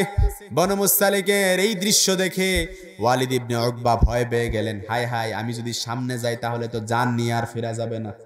রিটার্ন ব্যাক করলেন মদিনায়। গিয়ে আল্লাহর হাবিবের কাছে গিয়ে বললেন, ইয়া রাসূলুল্লাহ, ইয়া হাবিব আল্লাহ, বনু মুস্তালিকের নেতারা জাকাত দিবে তো দূরের কথা, এগুলো তো সব কাফের হয়ে গেছে। কি হয়ে গেছে? গোর সাওয়ার বাহিনী নিয়ে এমনভাবে সৈন্যবাহিনী প্রস্তুত করে দাঁড়িয়ে আছে, এরা তো আমাদের ওপরে অ্যাটাক করবে। আসলে কি অ্যাটাক করবে? কি করার জন্য? অভিনন্দন জানানোর জন্য। কিন্তু সংবাদটাকে যাচাই করে নাই। আল্লাহর হাবিবের কাছে যখন এই সংবাদ পৌঁছে গেল, আল্লাহর হাবিব খালিদ বিন ওয়ালিদের নেতৃত্বে 1000 সৈন্যবাহিনী প্রেরণ করলেন, যাও বনু মুস্তালিকের সব নাকি কাফের হয়ে গেছে, গিয়ে অ্যাটাক করো।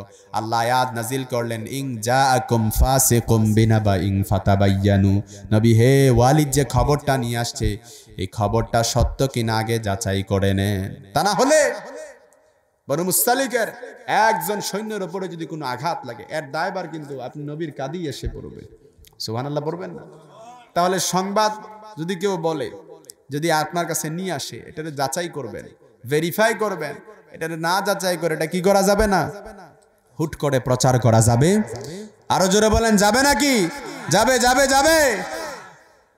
এজন্য আমার ভাইয়ারাম, আবার দেখবেন অনেক মা বোনরা আছে, আপনাদের গাজীপুরের কথা বলছি না, অনেক মা বোনরা আছে দেখবেন এই সংসারের কথা ওই সংসারে গিয়ে লাগায়, এই বোনের কথা ওই বোনের কাছে গিয়ে লাগায়, ওই জাল আছে না, ননদ আছে না, ওইভাবে লাগায়। দেখবেন সংবাদ যাচাই বাছাই না করে অনেক সময় আমাদের মধ্যে ঝগড়া লেগে যায়। এরকম হয় কি হয় না? এই জন্য খবরদার, এগুলো করা যাবে না। ওই শয়তানরে কোনো সময় প্রশ্রয় দেওয়া যাবে না। 3 নম্বরে আল্লাহ তাআলা বললেন, ইন জাআকুম ফাসিকুম বিনাবাইন ফাতাবায়ানু, সংবাদ যাচাই করবেন, যাচাই না করে এটাকে কখনো প্রচার করা যাবে? কথা বলেন, যাবে নাকি? এবার আল্লাহ তাআলা 4 নাম্বার নির্দেশনা দিচ্ছেন, ইয়া আইয়ুহাল্লাযীনা আমানু লা ইয়াসখার কওমুম মিন কওম, খবরদার তোমাদের মধ্যে কেউ যেন কাউরে নিয়ে ঠাট্টা বিদ্রুপ না করে। আমাদের সমাজে এগুলো আছে নাকি? চেহারা দেখতে একটু অসুন্দর, কুৎসিত, কালো, ওরে কি বলে? চোখে একটু কম দেখে, একটা চোখ অন্ধ, ওরে কি বলে? কথা বলেন না কেন? পা একটু ল্যাংড়া, খোড়ায় খোড়ায় হাঁটে, ওরে কি বলে? আল্লাহ বললেন, খবরদার, লা ইয়াসখার কওমুম মিন কওম, কারো চেহারা নিয়ে ঠাট্টা বিদ্রুপ করবা না। কেউ যখন কারো চেহারা নিয়ে ঠাট্টা বিদ্রুপ করে, সে তার সাথে ঠাট্টা বিদ্রুপ করে না, স্বয়ং আল্লাহর সাথে ঠাট্টা বিদ্রুপ করে, ঠিক কিনা? কারণ এই চেহারার ডিজাইন আমি বানিয়েছি, ওই আপনি বানাইছেন। কোনো মা বোনকে যদি 4টে চেহারা ডিজাইন বানানোর অনুমতি দেয়া হতো, তাহলে ওই মা কি তাকে এইভাবে বানাতো নাকি? কথা বলেন, তাকে বিশ্ব সুন্দরী বানিয়ে নিত, ঠিক কিনা বলেন? এজন্য খবরদার, কোরআনে আল্লাহ তাআলা বললেন, হুয়াল্লাযী ইউসাব্বিরুকুম ফিল আরহাম কাইফা ইয়াশা লা ইলাহা ইল্লা হুয়াল আজিজুল হাকীম, তিনি এমন সত্তা, তোমরা যখন তোমাদের মায়ের পেটে ভ্রূণ অবস্থায় ছিলা, তখনই তোমাদের চেহারার ডিজাইন আকৃতি বানিয়ে দিয়েছেন কে? আরো জোরে বলেন, কে? তাহলে এই চেহারার ডিজাইন আকৃতি নিয়ে কখনো ঠাট্টা করা যাবে? আব্দুল্লাহ ইবনে মাসউদ রাদিয়াল্লাহু তাআলা আনহু নবীজির অত্যন্ত প্রিয় সাহাবী ছিলেন। আব্দুল্লাহ ইবনে মাসউদ রাদিয়াল্লাহু তাআলা আনহু, তার 2টা পায়ের নলা ছিল একটু চিকন, হাদিসে এসেছে দাকিকুস সাকাইন, তার পায়ের নলাগুলো ছিল একটু চিকন। আব্দুল্লাহ ইবনে মাসউদ রাদিয়াল্লাহু তাআলা আনহু যখন খেজুর পাড়ার জন্য খেজুর গাছে উঠলেন, সাহাবীরা তার পায়ের নলাগুলো দেখে হেসে দিলেন। আব্দুল্লাহ ইবনে মাসউদের এই পায়ের নলাগুলো দেখে যখন হাসাহাসি করা শুরু করে দিল, বিশ্বনবী রেগে গেলেন, বললেন, খবরদার, ইবনে মাসউদের এই চিকন পাগুলো দেখে তোমরা হেসো না। কিয়ামতের ময়দানে মিজানের পাল্লায় ইবনে মাসউদের এই চিকন পাগুলো যদি রাখা হয়, তাহলে ইবনে মাসউদের এই চিকন পাগুলো উহুদ পাহাড়ের চাইতে বেশি ওজনওয়ালা হয়ে যাবে। এজন্য আমার ভাইয়ারাম, আপনারা ভালো করে বুঝে নেন। আম্মা জান সফিয়া বিনতে হুয়াই ইবনে আফতাব রাদিয়াল্লাহু তাআলা আনহা, আল্লাহর হাবিবের প্রিয় স্ত্রী, দেখতে একটু মোটা আকৃতির ছিলেন, একটু স্থূল আকৃতির ছিলেন। একবার আয়েশা রাদিয়াল্লাহু তাআলা আনহা রেগে মেগে বিশ্বনবীর কাছে গিয়ে বিচার দিলেন যে আপনার মোটি বউ। কি বললেন? বিশ্বনবী রেগে গেলেন, আয়েশা তুমি এটা কি বললা? সফিয়ার সামনে তুমি এই কথাটা কি বললা? তোমার এই কথাটার তিক্ততা আর পঙ্কিলতা যদি সাগরের নীল পানির মধ্যে ঢেলে দেওয়া হয়, তাহলে মুহূর্তেই সাগরের নীল পানি কালো হয়ে যাবে। খবরদার, লাকাদ কুলতি লাক কালিমাতিন লাউ মুযিজাতু লামাযাজাতিল বাহর। আয়েশা, এই কথা কখনো আমার সামনে আর বলবা না। এইজন্য খবরদার, কেউ কখনো কারো চেহারার ডিজাইন আকৃতি নিয়ে ঠাট্টা করবেন না। লা ইয়াসখার কাউমুম মিন কাউম, কেউ কেউ চোখে কম দেখে তারে কিছু বলবেন না, নাম ভেঙে বলবেন না। কেউ একদম খোড়ায় খোড়ায় হাঁটে, তাকে নিয়েও কখনো ঠাট্টা করা যাবে না, বিদ্রুপ করা যাবে না। এটা আল্লাহ তাআলা নিষেধ করে দিয়েছেন, লা ইয়াসখার কাউমুম মিন কাউম। তাহলে কয়টা নির্দেশনা গেল? আরো জোরে বলেন, কয়টা? মনে আছে তো আপনাদের? না ঘুমাইতেছেন আপনারা? আলোচনা কি চলবে না ছেড়ে দিব? কষ্ট হইতেছেন আপনাদের? চলবে, বুঝে শুনে আনসার করেন। অনেকে তো ঘুমাই গেছেন, তাবারকের জন্য আবার বসে আছেন না তো আপনারা? তাবারক আছে নাকি? তাবারক রেখে দিয়েছেন, মাশাআল্লাহ। তাহলে 4 নাম্বার। এবার 5 নাম্বারে আসেন, ওয়ালা তালমিজু আনফুসাকুম, খবরদার কারো দোষ খুঁজো না। আমাদের সমাজে এরকম আছে নাকি? চায়ের স্টলে বসে কোন বাড়িতে কি সমস্যা, কার মেয়ের কি সমস্যা, এগুলো খুঁজে নাকি? ওয়ালা তালমিজু আনফুসাকুম। কিছু লোক আছে দেখবেন, আবার বলবো নাকি, মা বোনরা রাগ করবে না তো? কিছু মহিলা আছে দেখবেন, কারো বাসার মধ্যে একটু ফোঁটা পাইলেই এক চোখ দিয়ে তাকায় যে কি ঘটে। এটা অন্য জায়গায় বলে বেড়াতে হবে। এগুলো আসতে বললাম যেন মা বোন না শোনে, তারা শুনলে আবার বলবে কোত্থেকে হুজুর ধরে নিয়ে আসে, শুধু আমাদের কথাই বলে। এজন্য মা বোনদেরকে বলে যেতে চাই যে দোষগুলো বললাম, এগুলো দোষ যেন না হয়, এগুলো যেন পরবর্তীতে আপনারা রিপেয়ার করবেন, এগুলো পরিবর্তন করবেন, তাবদিল তাহারিফ করবেন, এই দোষ যেন আর না থাকে। এজন্য অনেক মা বোন আছে দেখবেন, কারো জানালা একটা খোলা পাইলে উকি মেরে তাকায়, আছে না নাই? কেউ একটু কথা বলে আর কারি পেতে শুনে যে কি বলে, এগুলো পরবর্তীতে বলে গিরিঙ্গি লাগাতে হবে, কথা বলে না। এই জন্য আল্লাহ বললেন, খবরদার, ওয়ালা তালমিজু আনফুসাকুম, কারো দোষ খোঁজা যাবে না। কারণ আপনি যদি নিজে ভালো হয়ে যান, জগৎ এমনিতেই ভালো হয়ে যাবে। গ্রাম্য ভাষায় একটা কথা আছে না, নিজে ঠিক, নিজে ভালো, জগৎ ভালো। নিজে ভালো হয়ে যান, ওপরে থুতু দিবেন, কার উপরে এসে পড়বে? নিজের উপরে এসে পড়বে। এই জন্য নিজের নিয়ে সমালোচনা করেন। আমি নিজেই তো ভালো না, অন্যের নিয়ে সমালোচনা করার সময় আছে আমার? ওমর ফারুক রাদিয়াল্লাহু তাআলা আনহু বিশ্বনবীর এত প্রিয় সাহাবী ছিলেন, যার ব্যাপারে আল্লাহর হাবিব বলেছেন, লা নাবিয়্যা বাদি ওয়ালা রাসূল, লাউ কানা বাদি নাবিয়্যুল লাকানা ওমর। আমার পরে কোনো নবীও নাই, রাসূলও নাই। নবী হওয়ার কোয়ালিটি যদি কারো মধ্যে থাকে, তাহলে আমার ওমরের মধ্যে সেই কোয়ালিটি আছে। আল্লাহর হাবিব সাল্লাল্লাহু আলাইহি সাল্লাম জীবদ্দশায় ওমরের ব্যাপারে যেটা বলে গিয়েছেন, ওমর নিজ কানে শুনেছেন, ওমর ফিল জান্নাহ, ওমর জান্নাতে যাবেন। জান্নাতের সার্টিফিকেট প্রাপ্ত একজন সাহাবী সব সময় হাইপার টেনশন হতো, চিন্তায় পড়ে যেতেন, রাত্রে ঘুম হতো না। কারণ ওমর রাদিয়াল্লাহু তাআলা আনহু জানতেন, নবীজি ইন্তেকালের আগ মুহূর্তে মদিনায় যে মুনাফিকরা বসবাস করত, এই মুনাফিকদের তালিকাটা হুযায়ফা ইবনে ইয়ামান রাদিয়াল্লাহু তাআলা আনহুর কাছে দিয়ে গেছে। ওমর জানতেন, এজন্য টেনশন হতো। নবীজি ইন্তেকালের পর কোনো মানুষ, কোনো সাহাবী যখন মারা যেত, যতক্ষণ পর্যন্ত হুযায়ফা ওই সাহাবীর জানাজায় না যেত, ততক্ষণ পর্যন্ত ওমর ওই সাহাবীর জানাজায় যেত না। কারণ ওই সাহাবীর জানাজায় হুযায়ফা গিয়েছে, তার মানে ওই লোকটা মুনাফিক ছিল না, কারণ হুযায়ফার কাছে তো লিস্ট আছে। আর হুযায়ফা যদি এই সাহাবীর জানাজায় না যেত তাহলে নিঃসন্দেহে লোকটা কি ছিল? মুনাফিক ছিল। একবার ওমর রাদিয়াল্লাহু হুযায়ফার কাছে এসে বলে, কারণ হুযায়ফা রাদিয়াল্লাহু এমন একজন সাহাবী ছিলেন, নবীজির যত গোপন কথা ছিল সব গোপন কথা হুযায়ফার কাছে এসে বলতেন। নবীজির গোপন তত্ত্বের ধারক এবং বাহক ছিলেন হুযায়ফা রাদিয়াল্লাহু তাআলা আনহু। আল্লাহু আকবার বলেন। ওমর একবার এসে বলে, হুযায়ফা তোমার কাছে একটা কথা জানতে চাই, তবে আগে বলে কথাটার উত্তর দিবা কিনা। হুযায়ফা বলে, আমিরুল মুমিনিন, আপনি আমাদের আমির, আপনি নেতা, আপনি কোনো কথা বলবেন, আমি হুযায়ফা জানবো এই কথাটা বলবো না, এটা কেমন করে হয় আপনি বলেন। ওমর বললেন, হুযায়ফা আমার বড্ড টেনশন হয়, আমার চিন্তা হয়, আমি জানি নবীজি ইন্তেকালের আগ মুহূর্তে তোমার কাছে যে মুনাফিকদের তালিকাটাই দিয়ে গেছেন, আমার বড্ড জানতে ইচ্ছে করে ওই মুনাফিকদের তালিকা আমি ওমরের নামটা কিনা আবার উঠে গেছে। হুযায়ফা বলে, আমিরুল মুমিনিন, আমি স্বয়ং নিজ কানে শুনেছি নবীজি আপনার ব্যাপারে বলেছেন ওমর ফিল জান্নাহ, ওমর জান্নাতে যাবে। আপনি জান্নাতের একজন সার্টিফিকেট প্রাপ্ত সাহাবী, আপনার নামটা কেমন করে মুনাফিকদের তালিকায় হয়? আপনি মুনাফিকদের তালিকার ব্যক্তি নন, আপনি হচ্ছেন জান্নাতি ব্যক্তি, আপনি জান্নাতি মানুষ। সুবহানাল্লাহ পড়েন। নবীজি সার্টিফিকেট দিয়ে গেছেন আপনি জান্নাতি মানুষ, কিন্তু আমাদের সমাজে এরকম দেখা যায় এখন অনেকে জান্নাতি মানুষ বলে সার্টিফিকেট দেয়, আছে না না? এজন্য আমার ভাইরা, দুনিয়ার কেউ এটা সার্টিফিকেট দেয় না, ওই পাম দেওয়ার জন্য বলে না, ফুল আনুর জন্য এটা সার্টিফিকেট, এই সার্টিফিকেট না, ওই পদ পাওয়ার জন্য এই সার্টিফিকেট না, এটা নবীজি সার্টিফিকেট দিয়ে গেছেন ওমর ফিল জান্নাহ, ওমর জান্নাতে যাবে। কিন্তু ওমর সব সময় টেনশনে থাকতেন আমার নামটা কিনা মুনাফিকদের তালিকায় উঠে যায়, মৃত্যুর আগে আমার আমল খারাপ হয়ে যায় কিনা, সব সময় নিজের নিয়ে টেনশনে থাকতেন। কিন্তু আমাদের মধ্যে দেখা যায় নিজের নিয়ে ভাববো কোন সময়, অন্যের নিয়ে ভাবতে ভাবতেই তো সময় চলে যায়। এজন্য খবরদার, এখন থেকে আর কারো দোষ খোঁজা যাবে, কথা বলেন না কেন? তাহলে আসতে বলেন কেন? তাহলে কালকে আবার দেখবেন নাকি? কালকে আবার যায় দোষ খুঁজবেন?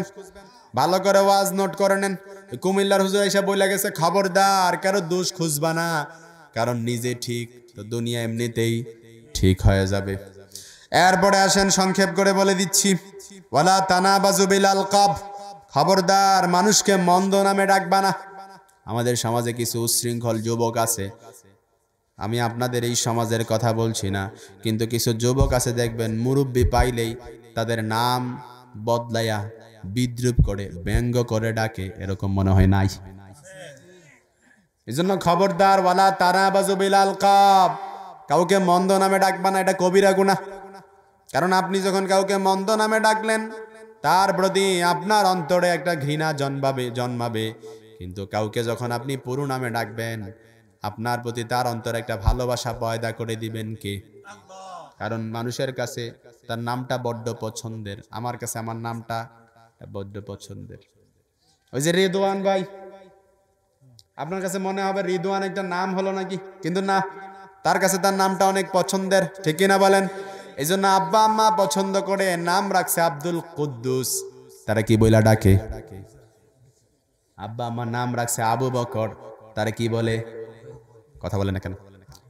আব্বা আম্মা নাম রাখছে আবু আক্কাস, তারা কি বলে? কথা বলে না কেন? এই জন্য খবরদার, ওয়ালা তানাবাজু বিল আলকাব, কাউকে মন্দ নামে ডাকা যাবে? কথা বলেন, ডাকা যাবে নাকি? তাইলে গেল কয়টা? কথা বলেন। 6টা গেছে। ওয়ালা তানাবাজু বিল আলকাব 7টা গেছে না? 4 5 6টা গেছে। ওয়ালা তানাবাজু বিল আলকাব, প্রথম তো বললাম লা তুকদ্দিমু বাইনা ইয়াদাইল্লাহি ওয়া রাসূলি, আল্লাহ এবং তার রাসূলের উপর দিয়ে টপকে যাওয়া যাবে না। 2 নাম্বার, লা তারফাউ আসওয়াতাকুম ফাওকা সাউতিন নবী, নবীজির কণ্ঠস্বরের চাইতে তোমাদের কণ্ঠের আওয়াজ যেন উঁচু না হয়ে যায়। 3 নাম্বার, ইন জাআকুম ফাসিকুম বিনাবাইন ফাতাবায়ানু। 4 নাম্বার, লা ইয়াসখার কওমুম মিন কওম, কাউকে ঠাট্টা বিদ্রুপ করা যাবে। 5 নাম্বার, 5 নাম্বার হচ্ছে কি, ওয়ালা তালমিজু আনফুসাকুম, কারো দোষ খোঁজা যাবে না। 6 নাম্বার, ওয়ালা তানাবাজু বিল আলকাব, কাউকে মন্দ নামে ডাকা যাবে না। তাইলে এগুলো বেশি বেশি করবেন। কথা বলেন, করবেন নাকি? আলোচনা কি চলবে না ছেড়ে দিব? ওই আপনারা যতই বলেন আমল নামা ধরায় দিছে, আর বেশিক্ষণ যাওয়া যাবে না, এজন্য 7 নাম্বার বলে শেষ করে দিব। আল্লাহ বলেছেন ইয়া আইয়ুহাল্লাযীনা আমানু ইজতানিবু কাসীরাম মিনাজ যান্নি ইন্না বা'দাজ যান্নি, খবরদার তোমরা কারো প্রতি ধারণা নির্ভর কোনো কথা বলবা। মুমিন যা বলবে নিশ্চিত হয়ে বলবে, ওই জন্য এটা মনে হয় করছে, মনে হয় এরকম কোনো কথা বলা যাবে, কারণ এটা কথা বললে পাপ হয়। ইন্না বা'দাজ যান্নি ইসম, ধারণা নির্ভর কথা বললে কি হয়, ওই বাড়ির মেয়েটা মনে হয় ছেলের সাথে চলে গেছে, এরকম ধারণা নির্ভর কোনো কথা বলা যাবে না। ওই বাড়িতে কোনো ছেলে বারবার যায়, প্রত্যেক দিন দেখি যাওয়া আসা করে, ব্যাপার কি, ঘটনায় মনে হয় গোলমাল আছে। ওই যে ধারণা নির্ভর কথা বললেন, চায়ের স্টলে বসে পরবর্তীতে দেখা গেল যেই ছেলে ওই বাড়িতে যায়, দেখা গেল ওই মেয়ের ওইটা ভাই হয়, আপন ভাই। এজন্য ধারণা নির্ভর কোনো কথা বলা যাবে। মুমিন যেটা বলবে নিশ্চিত হয়ে বলবে, কোনো ধারণা নির্ভর কথা মুমিন কখনো বলতে পারে না। 8 নাম্বার ওয়ালা তাজাসসু, খবরদার গোয়েন্দাগিরি করবা না। আমাদের সমাজে গোয়েন্দাগিরি আছে না নাই? আছে। কে কি করছে না করছে এগুলো দোষ খুঁজে বেড়াবা না, গোয়েন্দাগিরি করবা না, কারো পিছনে কোনো গোয়েন্দা লাগায় দেবা না, খবরদার। গভর্নমেন্ট যে গোয়েন্দা বিভাগ আছে ওইটা না, কিন্তু আবার ওইটা তো দেশের শান্তি শৃঙ্খলা রক্ষার জন্য, কিন্তু আমরা গোয়েন্দাগিরি যেটা লাগাই এটা হচ্ছে আমাদের সমাজের শান্তি শৃঙ্খলা দূর করার জন্য। কথা বলে না কেন? এজন্য 8 নাম্বার ওয়ালা তাজাসসু, গোয়েন্দাগিরি করা যাবে না। 9 নাম্বারে আল্লাহ বললেন ওয়ালা ইয়াগতাব বা'দুকুম বা'দা আইয়ুহিব্বু আহাদুকুম আইয়াকুলা লাহমা আখিহি মাইতান ফাকারিহতুমু, খবরদার তোমাদের মধ্যে কেউ যেন কারো নামে গীবত না করে, সমালোচনা না করে। আলহামদুলিল্লাহ এটা আমাদের সমাজে নাই বললেই চলে, আছে বলে। ওয়ালা ইয়াগতাব বা'দুকুম বা'দা, কারো পিছনে কোনো কথা বলা যাবে না, সমালোচনা করা যাবে না, গীবত করা যাবে না। কারণ যে ব্যক্তি কারো নামে গীবত করলো, সমালোচনা করলো, সেজন্য তার মৃত ভাইয়ের পচা গোশতগুলো বক্ষণ করে নিল। এজন্য খবরদার, আপনি যখন কারো নামে কোনো কিছু বলবেন এটা বুঝে শুনে বললেন, পরবর্তীতে সেজন্য শুনে যেন কষ্ট না পায়, অপছন্দ না করে। নবীজি বললেন আতাদরুনা মাল গীবা, গীবত কারে বলে তোমরা জানো নাকি? সাহাবীরা বললেন আল্লাহু আ'লামু ওয়া রাসূলু, আল্লাহ এবং তার রাসূল ভালো জানেন। আল্লাহর হাবিব বললেন যিকরুকা আখাকা বিমা ইয়াকরাহু, তুমি তোমার ভাইয়ের নামে তার অনুপস্থিতিতে যেটা বললা সেটার নামই কি? গীবত।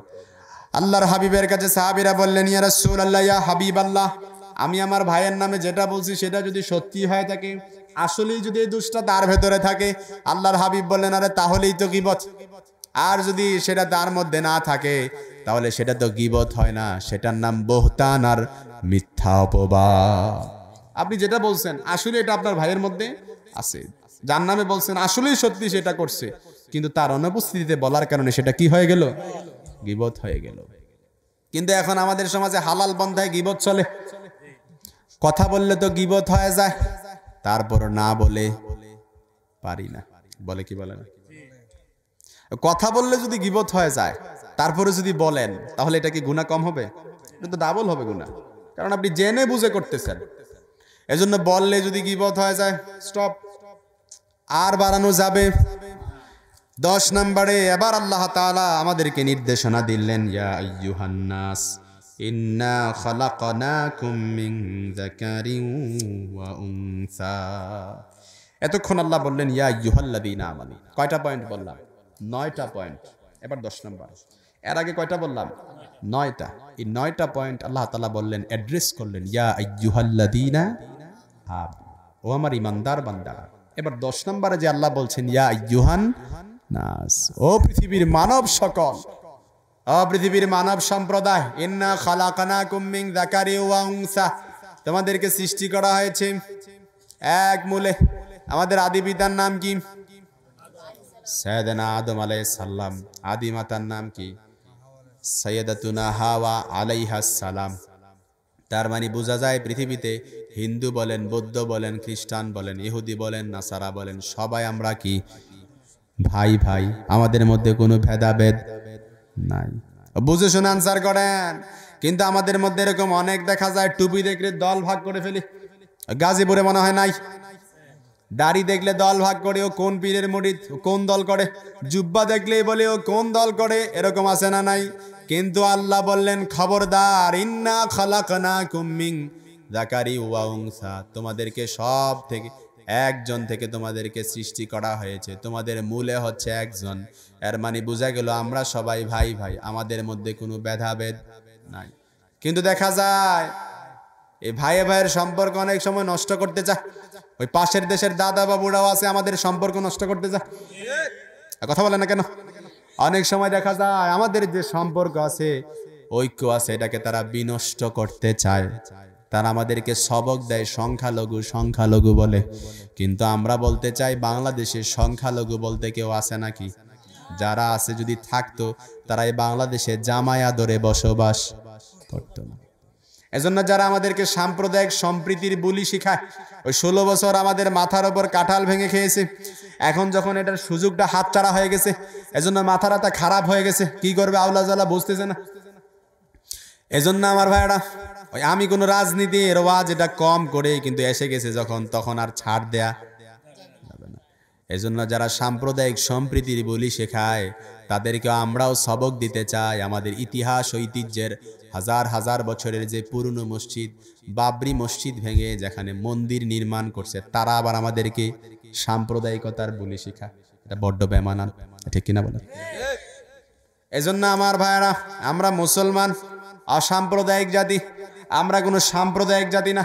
আমরা দাঙ্গা হাঙ্গামায় পছন্দ না। আল্লাহ তাআলা আমাদেরকে বললেন ইন্না খালাকনাকুম মিন যাকারি ওয়া উনসা। আল্লাহ তাআলা আমাদেরকে অ্যাড্রেস করলেন ইয়া আইয়ুহান নাস, হে পৃথিবীর মানব সম্প্রদায়, মানব সকল, তোমরা সবাই ভাই ভাই, তোমাদের মধ্যে যেন কোনো ভেদাভেদ না থাকে। এজন্য এই সমাজে আমরা যারা আছি, আগে আমরা আমাদের পরিবার ঠিক করব, সমাজ ঠিক করব, দেশ এমনিতেই ঠিক হয়ে যাবে। রাজি আছেন তো ইনশাআল্লাহ? তাহলে কয়টা পয়েন্ট বললাম? আরো জোরে বলেন। আমরা যদি নিজেরা ঠিক হয়ে যায়, তাহলে কোরআন দিয়ে সমাজ যদি আমরা পরিবর্তন করি, সর্বপ্রথম আমি কোরআনের আইন যদি আমরা আমাদের পরিবারে বাস্তবায়ন করি, সমাজে বাস্তবায়ন করি, দেশে এমনিতেই কোরআনের আইন চালু হয়ে যাবে, ঠিক কিনা বলেন? শুধুমাত্র দেশে নয়, আমেরিকার হোয়াইট হাউসেও সহ কোরআন দেখবেন এমনিতেই বাস্তবায়ন হয়ে যাবে, ঠিক কিনা?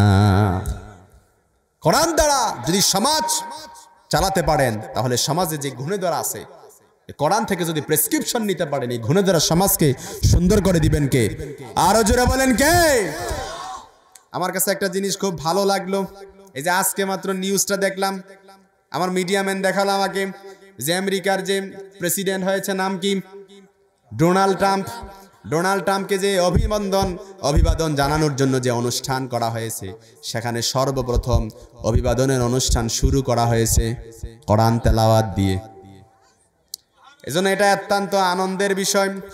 কিন্তু আমরা শুধুমাত্র কল্পনা করি এই জায়গায় নয়, একদিন দেখবেন সারা পৃথিবীতে কোরআন দ্বারা বাস্তবায়ন হবে, সমাজ, দেশ, রাষ্ট্র, ঠিক কিনা বলেন?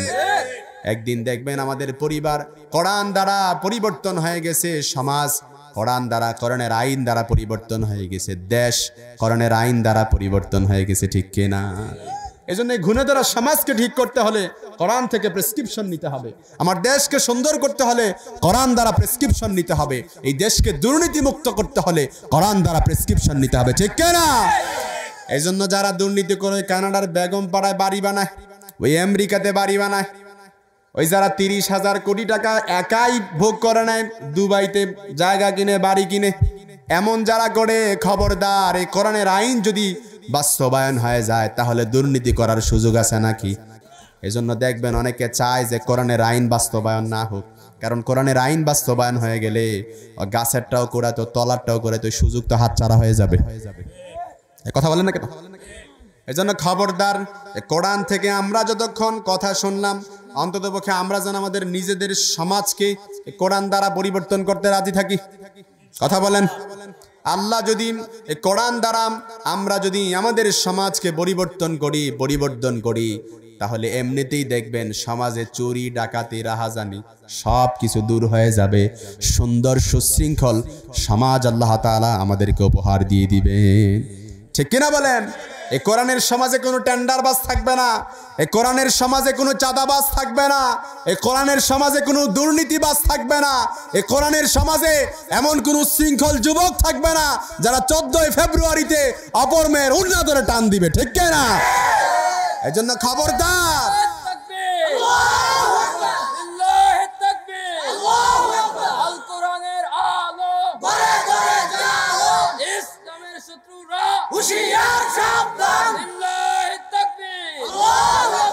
এজন্য খবরদার। আমি সব সময় বলি, আমরা যদি আমাদের সন্তানদেরকে সুন্দর জীবন একটা উপহার দিতে চাই, সর্বপ্রথম সন্তানদেরকে কোরআন শেখায় দেন। কোরআন আপনার সন্তানকে গোটা দুনিয়া শিখায় দিবে। ঠিক না? Teach your children the Holi Quran, the Holi Quran will teach your children everything in the world.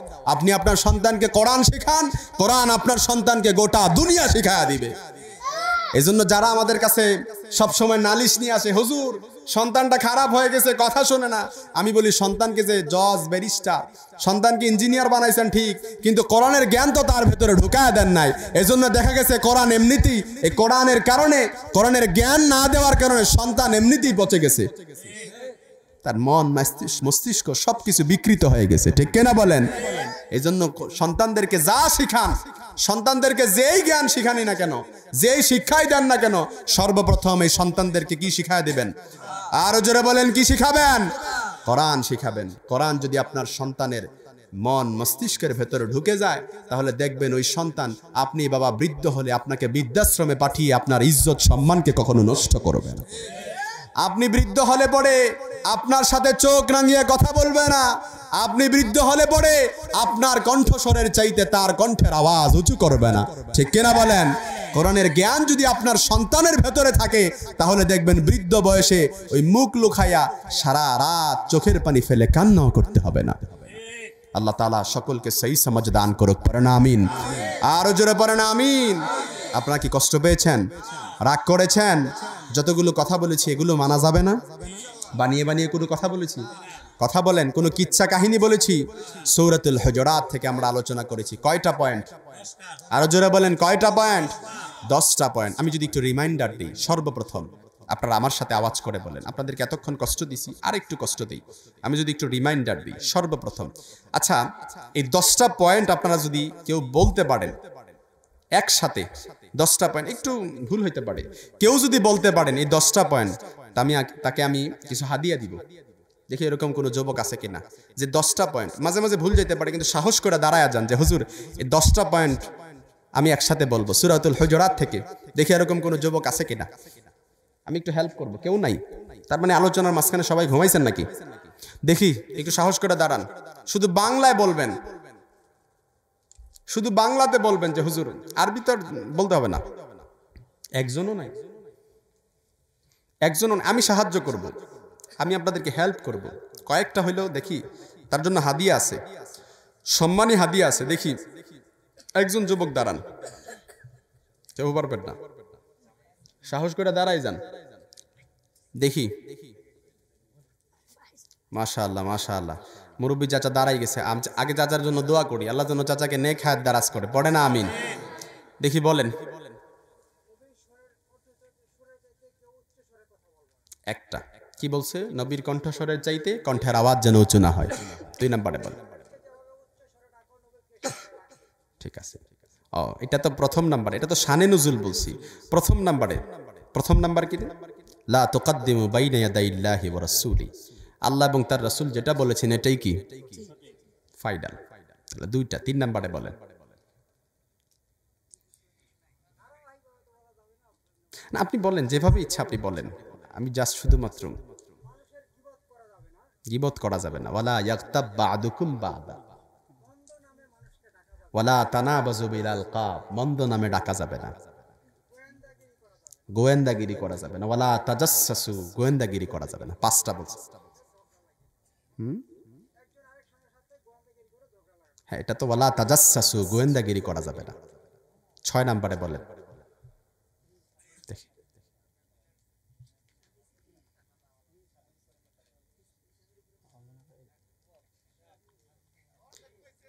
অর্ধেক কইছে না, 5টা কইছে। দেখি না আরেকটু পারে কিনা। ইন জাআকুম ফাসিকুম বিনাবাইন ফাতাবায়্যানু।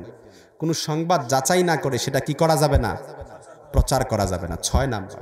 7 নাম্বার বলেন ওয়ালা তালমিজু আনফুসাকুম, কি করা যাবে না, দোষ খোঁজা যাবে না। 8 নাম্বার বলেন, হয়ে গেছে মাশাআল্লাহ, লা ইয়াসখার কওমুম মিন কওম, ঠাট্টা বিদ্রুপ করা যাবে না। কারো চেহারা আকৃতির ডিজাইন নিয়ে কখনো ঠাট্টা বিদ্রুপ করা যাবে, কথা বলেন যাবে নাকি? 8 নাম্বার হয়ে গেছে। আর 2টা বলেন না দেখি, আর 2টা কি? ওয়ালা তানাবাজু বিল আলকাব, এটাও তো বললো ওয়ালা ইয়াসখার কওমুম লা ইয়াসখার কওমুম মিন কওম, এটাও বলে ফেলছে ওয়ালা তানাবাজু বিল আলকাব। তাহলে 9টা তো এমনি মনে হয়ে গেছে না? আর একটা আছে, ইয়া আইয়ুহান নাস ইন্না খালাকনাকুম মিন যাকারি ওয়া উনসা, আমরা সবাই কি ভাই ভাই, আমাদের মূলে এক, আমাদের সৃষ্টির মূল কি একজন। যাই হোক আলহামদুলিল্লাহ বলছে। চাচা এদিকে আসেন, এদিকে আসেন, হাদিয়া নিয়ে আস, হাদিয়া নিয়ে যান। এই আমার সহকারী কই, ব্যাগটা কই, ব্যাগটাকে গাড়িতে নিয়ে আসো দেখি। একটা টুপি বড়াই দেই যেহেতু যা যা আসতেছে সুন্দর আছে মনে হয় ব্যাগে। মাশাআল্লাহ চেহারাটা খুব সুন্দর না? 5 ওয়াক্ত নামাজ পড়েন তো?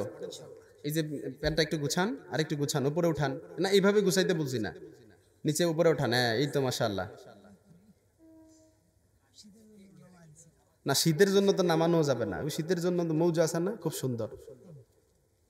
এটা তো শুধুমাত্র যে নামাজের সময় উঠানো হবে বিষয়টা এরকম নয়, সব সময় এইভাবে থাকতে হবে, ঠিক কেনা? আল্লাহ সহি সমাজ দান করুক, পড়ে না আমিন। আরো জোরে পড়ে না আমিন। সভাপতি সাহেব আপনার কথা বলবেন, আপনি বলে ফেলেন কি কথা বলবেন।